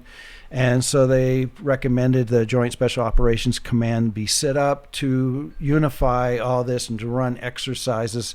Because the Operation Eagle Claw was one of the first times that the different branches really worked together in a special operations environment, correct? That is. No, they did, like for Sante in North Vietnam, the prison raid in Sante. It was put together with Air Force and Special Forces. But this was... nothing was compared to the complexity of Eagle Claw to go inside in the middle of a country in their main capital and to the American embassy and rescue 53 hostages. Now you hear that we were going to rescue 52 hostages and all this kind of stuff. We were going to rescue 53 hostages, no matter what you see in any documentary. Initially, there were 66 hostages in the embassy. Then the Iranians released some of those that were African American, and some of the women were released. So that was down to 53. So we were going to go in to rescue 53. Now, 3 of them weren't at the embassy. They were over at the Foreign Defense Ministry, being held there. They were there at the time the embassy was taken, so they were under house arrest there. But in the embassy itself, then there would have been 50 hostages. Okay. How they got 52 hostages on these documentaries is that after 44 days during President Reagan's inauguration, 52 hostages were released from captivity after 444 days. Okay. So our operation took place on the night of April 24th, 25th, Eagle Claw did, of 1980. In July, after Eagle Claw, one of the hostages, and I'm trying to think of his name's Queen, last name Queen, developed problems, medical problems. I think he was later diagnosed with multiple sclerosis. So the Iranians released him. Okay. So he was released, and that's why we got down to 52. Right. So it's some journalists not doing their job right. Right. Okay. I see the document that we were trying to rescue 52. We were trying to get all of them, and that was 53. So Eagle Claw was the first big mission. JSOC was formed. So I went to JSOC in 1992, and I stayed with JSOC until I retired in January of 99. But I was still on the books assigned to Delta, but I was duty at JSOC. Initially, I spent from 92 to 96. I was the exercise sergeant major at JSOC. As the exercise sergeant major, we do joint readiness training exercises in EDRES, and we would go out to different sites and find sites to conduct the exercise. So I would go out with some exercise officers and pick sites to do the exercises. And then I was usually, when we would have an exercise, I was the controller for the safety and controller for the Ranger target. And so I worked closely with the Rangers during these exercises to make sure that we had a safe exercise. And then in 96, we set up a new section in JSOC called J3 Special Plans. And then I became the J3 Special Plans Sergeant Major. And I was in charge of target defeat of hardened targets. Hardened targets are targets such as, for example, during Desert Storm, the Taji the 2-story cut and cover facility, Taji number 2. Okay. That would have been a hardened target. During Desert Storm, we dropped our bunker busters that the Air Force had at the time, the Blue 109s. Blue 109 is a 2,000-pound bomb that has special steel for penetration. But with the 2,000-pound bomb, has only so much kinetic energy, can only do so much. Taji number 2, the way that they built it, they dug a big hole, made a 2-story facility, filled it in, put a big, huge concrete burster slab on top of it, and then put more dirt on it. So during Desert Storm, they dropped 60 Blue 109s on Taji number 2 and did no damage to it during the war. So the target was given to the Rangers to take out, and the Rangers and myself and another guy from Delta were going to be the breachers for the Ranger. We would then, there's 6 bomb blast doors to the facility. He'd pick one door, I'd pick another door. We would breach it and allow the Rangers to get in and take it, and then we would destroy it. Now, we didn't do that mission during Desert Storm. On the last day of the war, the military developed a bomb called the GBU-28B. GBU-28B was actually made out of an 8-inch gun barrel. This officer was at some depot in New York, looked around, and here's all these stacks of 8-inch gun barrels just laying around. He said, boy, you could convert those 8-inch gun barrels to a bomb. Just put a tail fuse on it, put a nose, put a guidance system, fill it full of explosives, and there you go. And it was developed, and it was tested in Eglin. It took 28 days to develop the bomb, hence the name GBU-28. Okay. The fastest bomb that ever was developed. So on the last day of the war, 2 F-111s, each carrying a GBU-28, which weighed 4,700 pounds, on one wing, and they had 2 2,000-pound, regular standard 2,000-pound bombs on the other wing, flew from England to Iraq at Taji number 2. First F-111 comes around, launches its bomb, and has a guidance system, misses target. Second F-111 comes around, releases the GBU-28, goes down dead center, penetrates dead center into the bunker, and you could see the bomb doors being blown out into the desert, and just took it out. So, but that was my target during that, and of course, I guess it was safer for them to drop that bomb than you go in there. Yeah, doing a ground attack on it. I had to brief General Steiner, who was U.S. SOCOM commander at the time, on the plan, and I told him that if you roll back time, and it was 1945, we could take that bunker out in 1945, but here, 1991, we can't take the bunker out. We lost the capability to take out those types of targets. We went nuclear, like for example, the B-61. That would have been a B-61 target. But we're not going to use nuclear weapons, and we had no conventional backup except for the Blue 109s, and they can only do so much.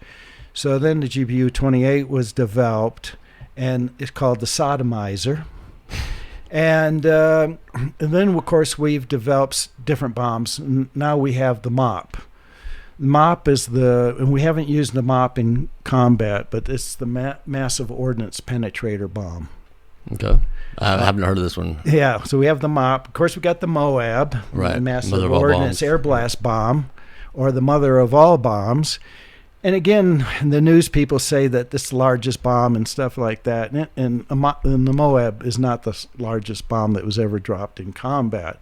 Largest bomb dropped in combat was the 22,000-pound British Grand Slam bombs during World War II. So the British had the Tall Boy, the 12,000-pound Tall Boy bomb, and they had the 22,000 Grand Slam bomb. Most of these bombs were actually made in the United States, manufactured, shipped to England, filled with explosives, and they would drop them on land with the Lancaster bombers. And they were dropped at submarine pens, railroad tunnels, dams, and stuff like that. So, and then we developed the T-12 bomb after the war. The T-12 bomb is a 43,000-pound bomb.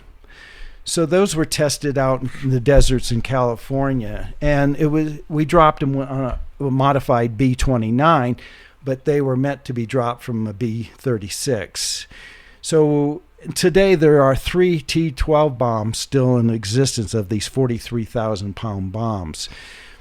One of them is at Fort Lee, Virginia, at the Army base there. There's a traffic circle. It's standing on its nose in the middle of the traffic circle. Okay, yeah, I've seen that one. Yeah, that's the T-12, and it's the super cloud maker. Super cloud maker. And and so that's one. Now, that bomb used to be at Aberdeen Proving Grounds, and when they closed Aberdeen, they moved it to Fort Lee. Gotcha. The other T-12 bomb is at the Air Force Armament Museum at Eglin Air Force Base. And that's laying horizontally out in front of the museum there at Eglin, that T-12. The third, and it's still in existence, and is at the Pueblo Chemical Army Depot here in Colorado. And it's outside the gates of the Army Depot. They have a little picnic area and with different ordnance and stuff like that, like the Little John rocket and the Corporal missile and different other things out there. They have one T-12 standing on its nose. And so I told General Steiner we could fill those up and drop them on the thing, but we didn't do that. He wasn't having that one. Huh? Yeah, I don't even know how we would carry one of those in the B-52. But well, these are some of the pictures I was going through. You see them there. That's our selection. We had over 100 people. We had over 100 people in that selection assessment course, and these are the finishers. So there was like 10 of us that finished out of over, I think, around 140, 160 people that tried out. Too bad these are blurry. This is the 176 Ordnance Detachment. I'm in the kneeling lower left. Were mustaches a must? Yeah, mustaches were a must. That was the time. But that was the Fort Richardson, Alaska unit. These are some of the breachers. That's Dennis Wolf, that's from Delta, Pete Pullian from SEAL Team 6, Dr. Rosner from Ballistic Research Lab. He's since passed away. Jamie Atherton from the FBI Hostage Rescue Team. When we do breaching events, we are all involved in breaching. Right. This group is the group on the USS America during October 1994 during Operation Uphold Democracy. They had a coup in Haiti. When don't they have a coup in Haiti? And we were going in to reestablish the government back. And so we were, the Special Operations Task Force was on the aircraft carrier USS America, CV-66. This is my team. I'm in the back right here. And we worked the flight deck during air operations. And so there's the white shirts are Air Force personnel. I have a couple Marines, Navy, working the flight deck. Also, Boyd here is Navy EOD, and I was Army EOD. And during the operation, I was the senior enlisted advisor for the Joint Task Force for the retaking Haiti. That ship back. was loaded, right? We were loaded. We had SEAL Team 6 on board. We had a Ranger battalion on board the ship, plus some company from another Ranger battalion, a platoon from another Ranger battalion. So we had the 160th Special Operations Aviation Regiment all on board. We had all kinds of people on board to invade and retake Haiti. President Carter and I don't know who else were in Haiti while we were doing this operation, trying to negotiate a peaceful settlement. Once they realized that there was 2 aircraft carriers out there with the whole task force out there, they saw the light and they stepped down, and it was a peaceful transition. Good. So show of force helped bring peace. We were calling up people. We were getting ready to invade Haiti. We were calling everybody up on the flight deck. We had the helicopters ready to go when we were told to stand down. Wow. But you're about to jump off. Yeah.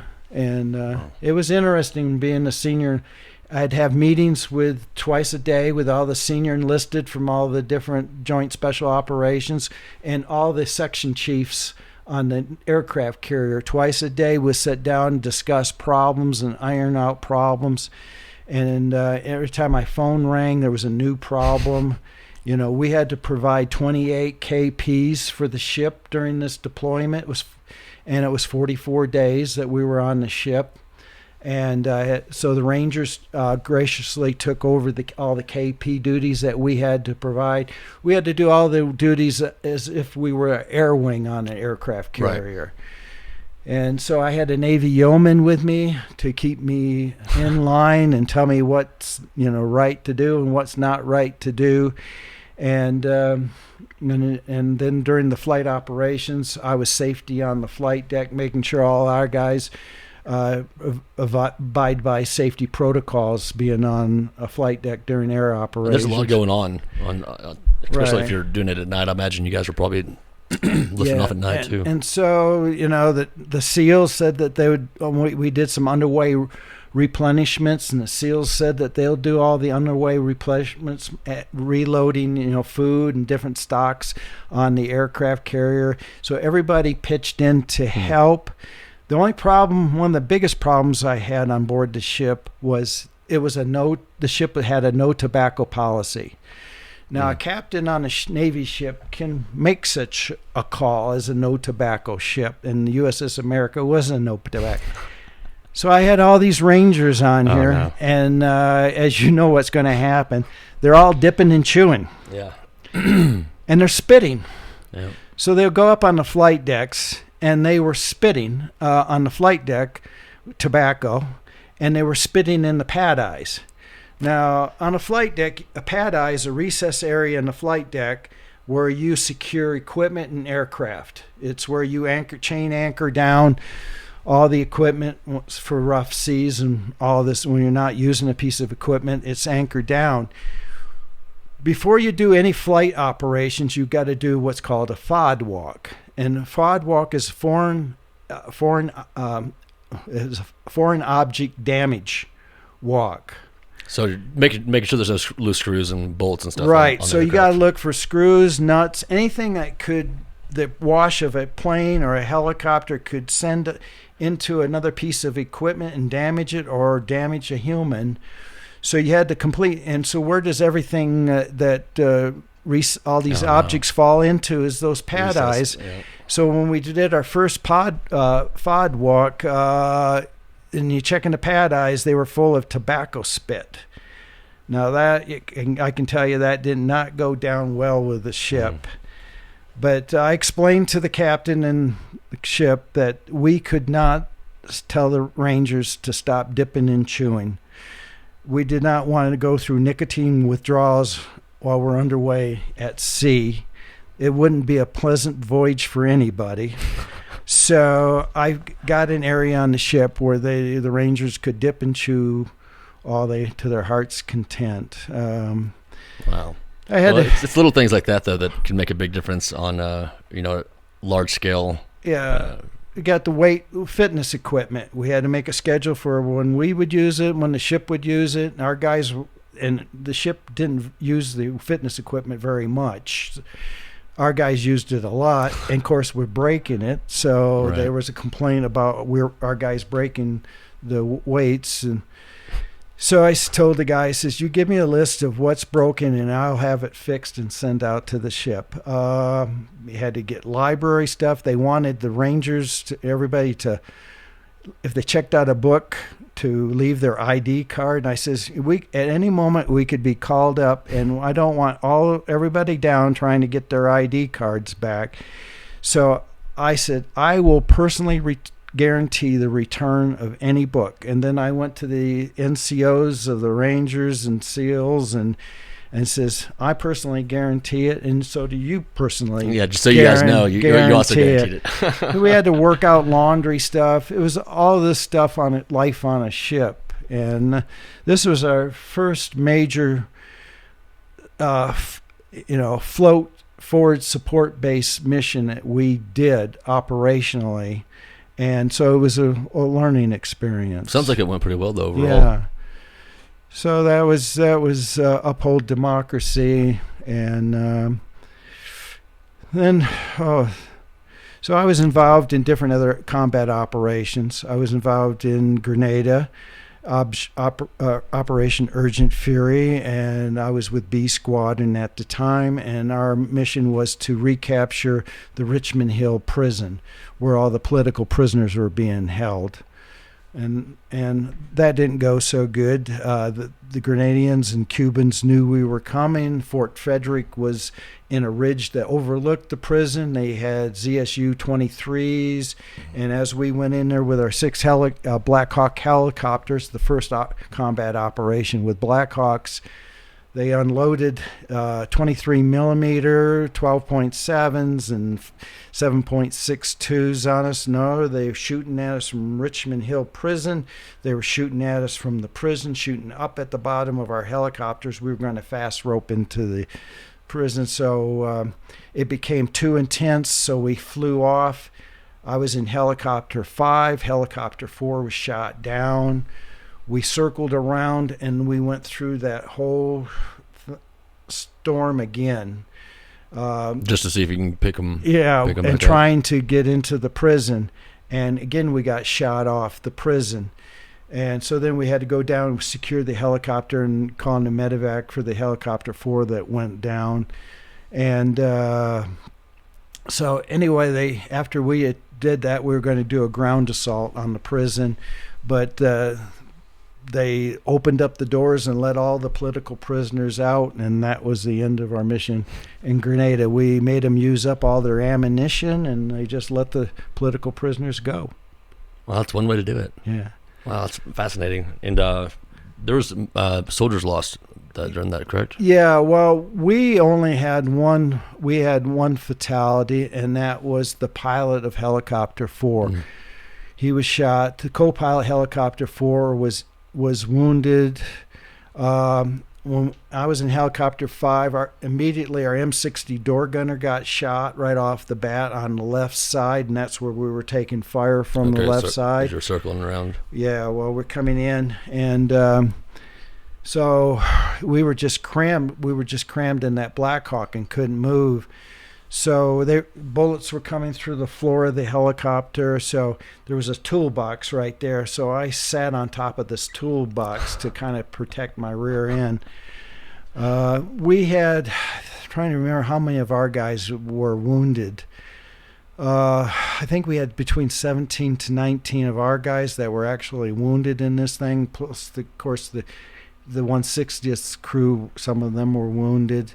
And then we took all of our wounded and flew it off to a frigate that was off the waters, the USS Mossberger. And that's where we unloaded our wounded. Wow. And then when we went back and landed at the airfield at Point Salinas, above the airfield, we only had one, of all our helicopters, we only had one flyable helicopter. Well, they definitely unloaded all the ammunition then. They did. I mean... Wow. It was impressive, these 23 millimeter rounds. I tell you, if we had the Hueys that we had in Vietnam, we would have all crashed, taken that fire. The Black Hawks just took a tremendous hit. The self-sealing tanks were sealing with the 23 millimeter rounds. Mm. One of our guys had a SATCOM radio on his back, took a 23 millimeter in his SATCOM radio, but he lost a little bit of muscle tissue in his shoulder, but the SATCOM took the hit. Wow. So we had some guys that were seriously hurt, shot in the abdomen, but got right there medical attention. Yeah, it sounds like you guys had not a backup plan, but you knew that there was going to be wounded, and so you had a plan ahead of time, right, to take care of the wounded, which is, I guess, critical in those kinds of operations. Yeah, so those are some of the operations we did. That's very fascinating. Thank you for sharing, Mike. I could have you all day, but we'll slowly wrap this up. I just did want to ask you to share what you're doing with the EOD, the National EOD Association. And exactly like why you're doing that, and because you're putting in a lot of time and making sure that the people in the past who have died for this country are honored correctly. You're putting a lot of time and effort into it, so I'd love for you to share that with us. Yeah, I work with the National EOD, the EOD Warrior Foundation, and do different things help them out as much as I can, mostly with historical information.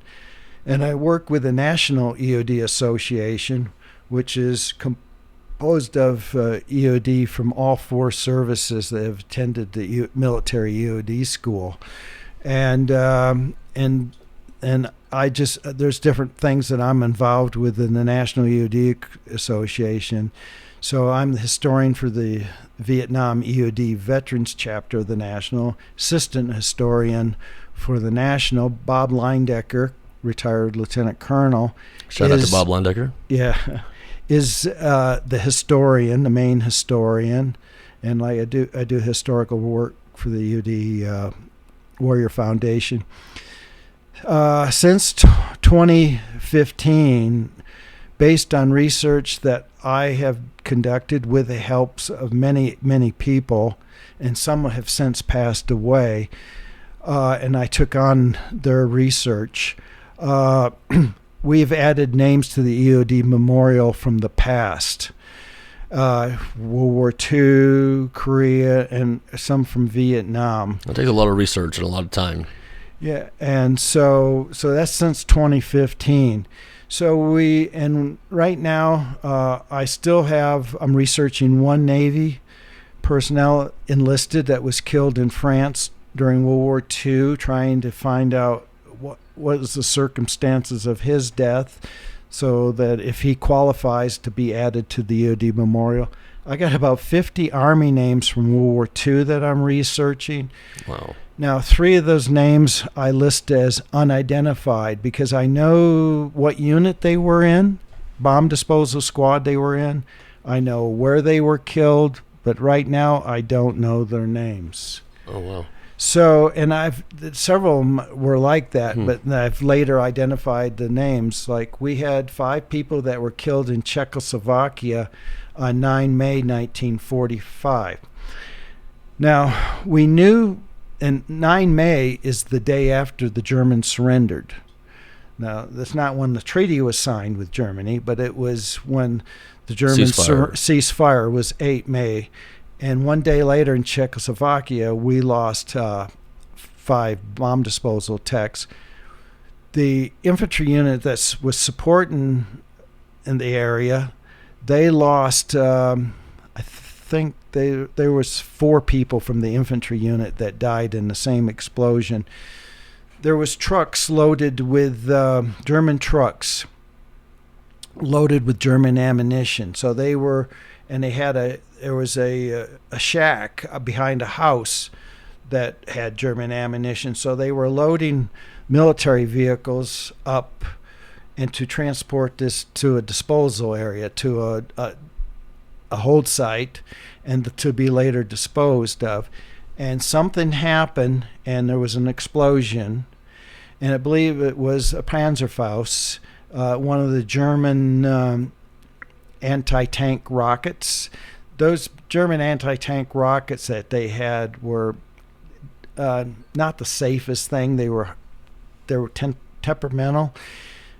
It is believed that probably that's what caused the initial explosion. It blew up, and there was one civilian, a woman who was killed that day, Czechoslovakian. She was hanging up laundry at her house when that occurred, and so we did not know the names of the people. Eventually, I found the infantry unit that was there.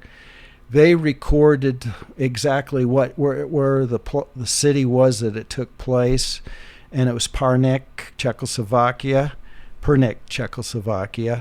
and eventually I was able to figure out the names. So I put on Find a Grave. I always put on Find a Grave the names and make comments about these people because they're listed on Find a Grave.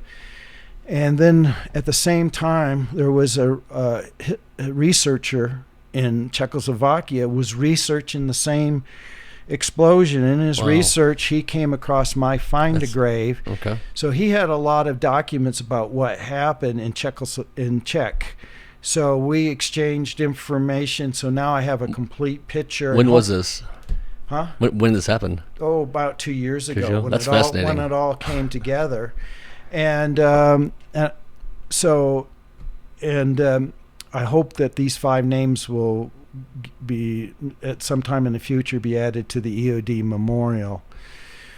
How they do that is I research it up. I send to the EOD school the information and the circumstances.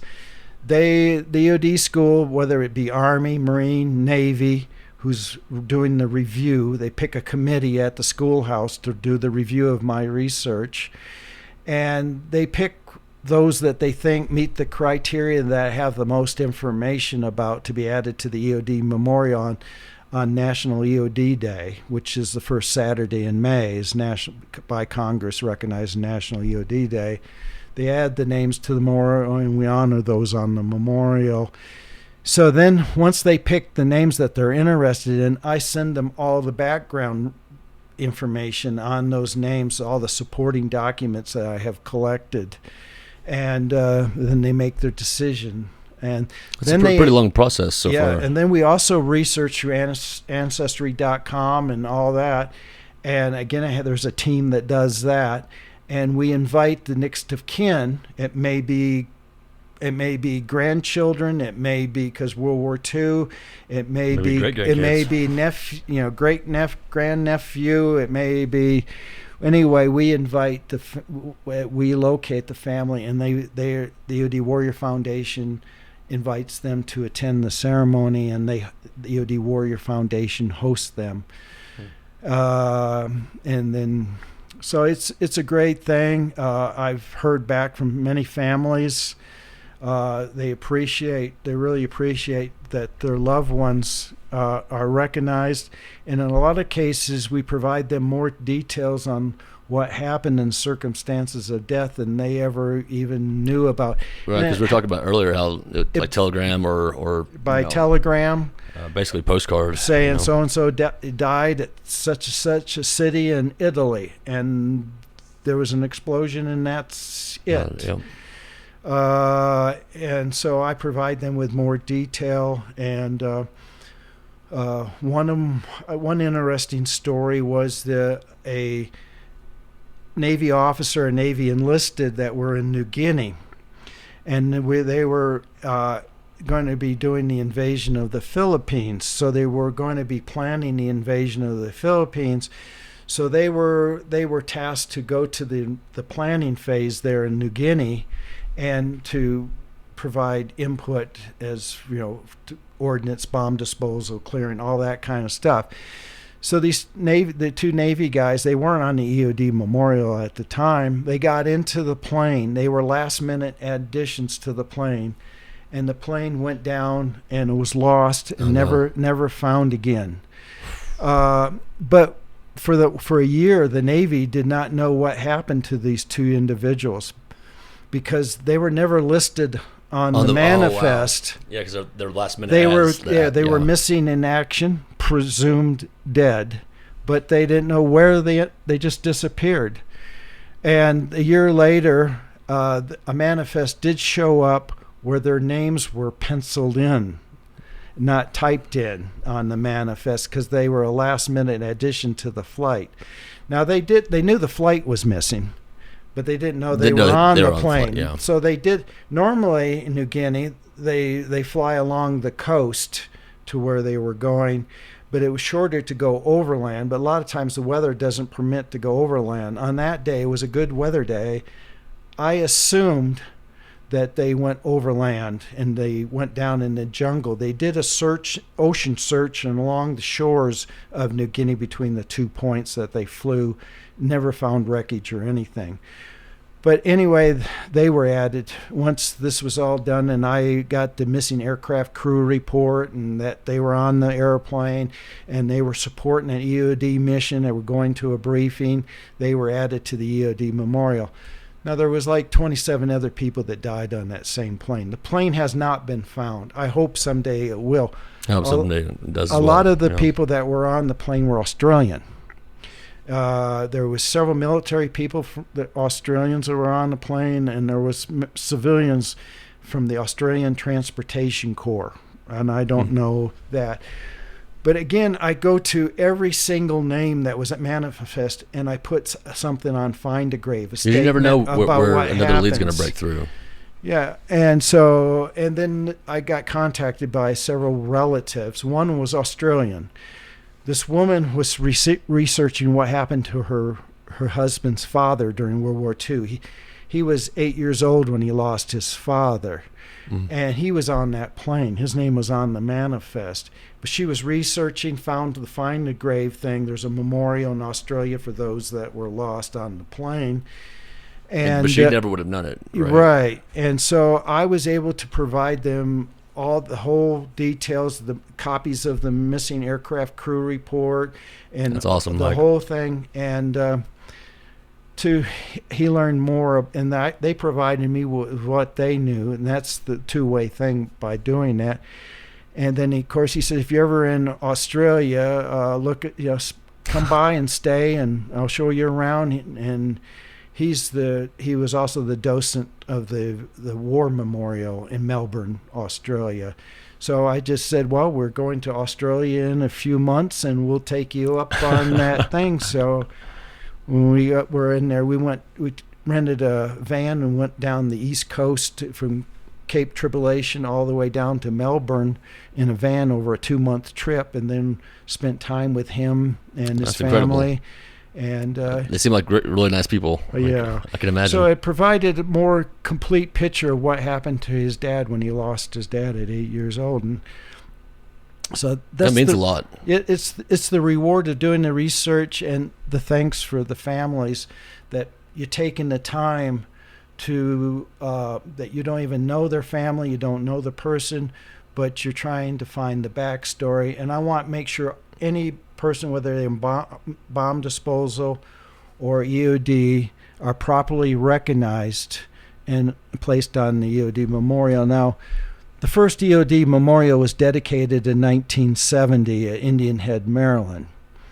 And we did the best in 1970. It's before computers and all that kind of stuff. I didn't have cell phones yet, did you? Yeah, so we did the best to put the original names and research of what that we knew of people that were lost performing EOD actions in World War II, Korea, and so forth. That had to be by word of mouth almost, though, right? Yeah. So, and then, of course, when the EOD school moved from Indian Head in 1997 to Eglin, we built a new EOD memorial at Eglin Air Force Base. And so we just took the cenotaphs from the other memorial and placed them on the new memorial. And a lot of this research, especially the Navy and Marine Corps research I did, was Commander Red Moody had done some of this. Chief Warrant Officer 4 John Bartlettson, both have since passed away, but they were doing, for the Navy and Marine Corps, they were doing the research. So you picked up the slack. That information was passed to me. Okay. And so I took up their search for the Navy and well, that's admirable of you. I'm sure that the Marine and Navy family appreciates that. Yeah. So those are some of the things that I'm currently involved in and doing. And does it? Obviously, when you're in the military, you had a strong sense of purpose, and you had to be there. You had to show up to work because people depended on you. Right. Do you find solace in what you're doing now?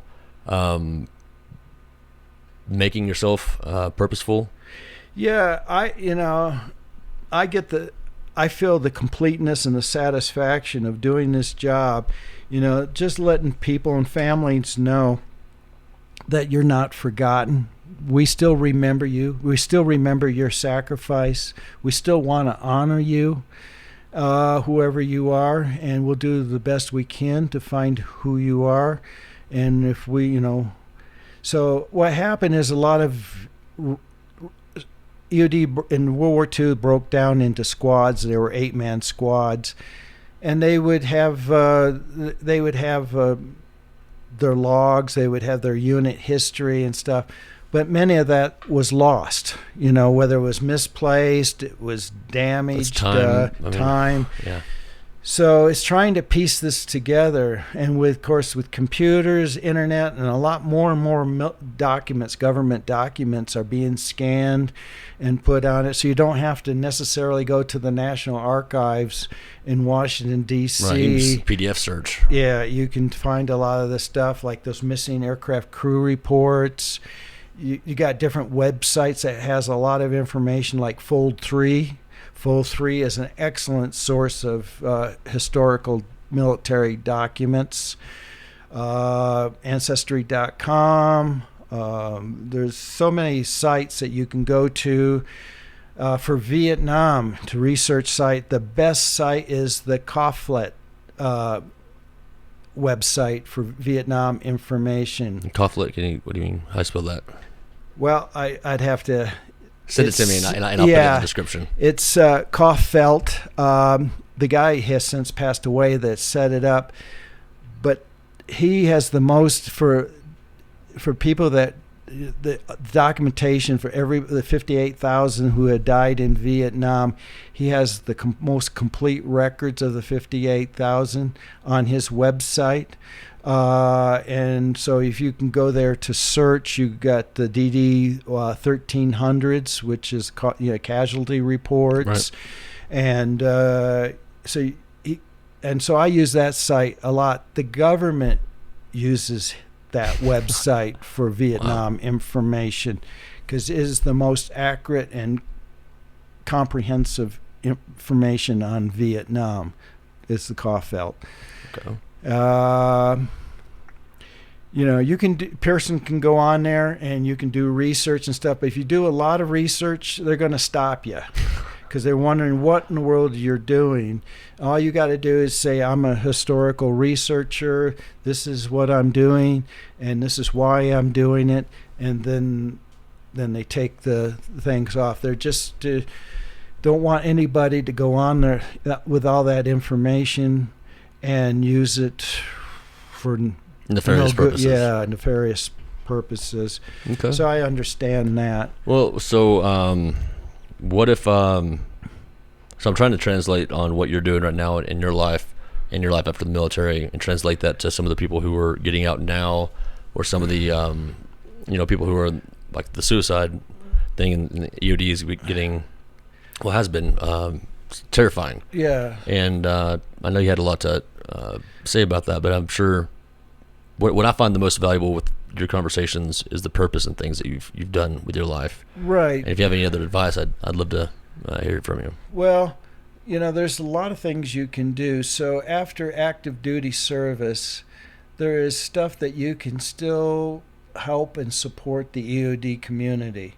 Of course, the EOD Warrior Foundation will, any work you can do to help them. If you can do a fundraiser to help raise funds for the EOD Warrior Foundation for the, it's a scholarship program that they have where children and grandchildren of Vietnam of veterans, EOD veterans, can get scholarships. Any EOD veterans, children's and grandchildren can apply for these scholarships. They help the Gold Star families. They help the any of the veterans and their family that are injured or wounded, and they do a lot. Some of the new programs that they're doing now is the flag program, the EOD flag program. That this is brand new program that they have some for volunteers, and we have a list of right now only 840 grave sites of EOD veterans, but we have an Excel program that on the EOD Warrior Foundation website that you can look up at nearby cemeteries where EOD veterans are buried. You can request EOD flags to mark the grave sites. Right. And so Tricia Alderman is doing that. And you can find all this on EODWF.com. Yeah, EOD Warrior Foundation. So I have a virtual EOD cemetery that I've created on Find a Grave. And that link is on the EOD Yeah, it's on the Warrior website. Foundation. And they also have the Excel program there that you can find in nearby cemeteries, and then you can sign up to the flags. And we're trying to do this more around the 4th of July, but you can request the flags anytime. But like once a year. So as people are getting more, we're getting more and more grave sites being reported to us of EOD and bomb disposal veterans from the past. So we're finding their locations so that we can do this flag, and it's a big success. I got an email from this one guy, and he went out to his father's grave, and he saw an EOD flag right next to it. His father was bomb disposal during World War II, and he was stationed on Alaska during World War II. One of the islands, Amchek. He was out at Amcheka, and I think his father was at maybe Kiska. So anyway, he went out to the gravesite not knowing about the program, and there was a EOD flag on his father's grave, and he sent me a picture, and he was really excited, and that happened now. And I've gotten several comments from people like noticing these EOD flags, and they really appreciate that again, their father's uncle, whoever. It's glad to know that other people care about them. Right. Remember they are not forgotten. Yeah. So that's one of the new programs, and we're doing we're trying to create the EOD Heritage Museum. Right. And so I'm on the museum committee. We have other members on it. Our chairperson is Melissa Taggett. She's a former Navy EOD chief, and she takes care of the EOD Memorial for the EOD Warrior Foundation. She is our chairperson for the museum committee. For the Marine Corps, we have a retired Lieutenant Colonel, Brian Corris. For Air Force, we have Air Force active duty. Rebecca Kimberly is on the committee. She's getting her master's in history, and she's active Air Force EOD. Pretty busy person. Yeah. And she's also, Rebecca is also writing grant requests to different foundations to help fund this museum. And for the Army, we've got retired Lieutenant Colonel Bob Leindecker and myself for the Army. Cool. Right now, that's the memorial. That's the an all-star team. Yeah, museum committee. It's at the Air Force Armament Museum in Eglin Air Force Base. Now, the Armament Museum is on Eglin property, Air Force property, but it's outside the fence. Right. Anybody can visit it. Yeah, it's on the main road, and it's free. The Armament Museum is free. There's a donation box, and they built 4 giant Quonset huts, World War II style, but bigger. And so they built it, and they offered one of those Quonset huts to the EOD to use as a museum. So then we took that to create a heritage museum versus we're going to profile the heritage of EOD. It's not going to be an ordnance museum with bombs and stuff like that. It's going to tell the story from the beginning, the Navy, Army, Marine Corps, Air Force, going through the different wars and conflicts, Cold War, peacetime duties. One gallery will change periodically, so it's, say a year or two later, you go back to the museum, you'll see something different. Right. We got the different generations of bomb suits going to be there. We have the different generations of robots will be on display. We already have Do you get to play with the robots? No, you don't get. Okay. But I wouldn't surprise me at some time in the future we might have a simulator that you could actually simulate operating a robot, more create some interactive. But again, that takes money. So we've only got through GoFundMe, we've raised over $13,000, which is enough seed money that we've also contacted a company that has done a CAD drawing of the layout on the inside. Perfect. And so that design is available on the GoFundMe page. It's the EOD Heritage Museum GoFundMe, and or you can. There's ways that you can pay by check or credit card too. The Air Force Master Blaster is going to be handling the finances for the the money that comes in will be handled by the Air Force Master Blasters Association, so it's going to be really good. It's going to show the heritage, so that students going through EOD school will then, probably in the beginning of the training, go through the Heritage Museum to see where it all come from, and get a sense of purpose and where they the legacy of it, right? Right. There'll be a film in the beginning that you see that kind of lays the history out on a film, and you go through the galleries and see World War II. You'll see stuff profiling the Pacific Theater, the European campaign, and Korea and Vietnam, so on to the global war on terrorism. And we don't want to forget some of the peacetime duties that EOD does, such as being called on a UXO or supporting Secret Service, the right. VIP missions. Everything, we're going to try to cover everything. So our goal is to $170,000. We got to build display cases, and they got to meet code. Right. They got to be fire safety regulations, so we can't use any materials that are out of wood, for example. So that's gonna make it more expensive. It makes everything expensive. All the glass and all this. So once it is set up and we've got the display cases, we got the items, and people are volunteering different items, uniforms from the different periods, and so once we have this all set up, the Air Force Armament Museum will take care of anything thereafter. Like maintenance that needs to be done, the heating, cooling, all that kind of stuff. So it's going to be air conditioned? How military is this? I don't know, but we've got to preserve the items that are in Absolutely. the museum. So it's got to meet certain criteria, especially if we're asking. There are certain foundations that provide money for small startup museums, which that's what we are.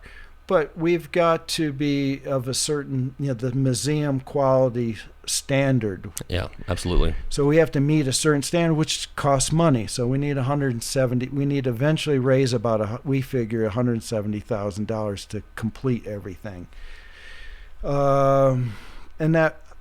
And so everybody's excited about the EOD Heritage Museum. We threw different names out, but we like the name EOD Heritage Museum because we want to emphasize the heritage part of the museum.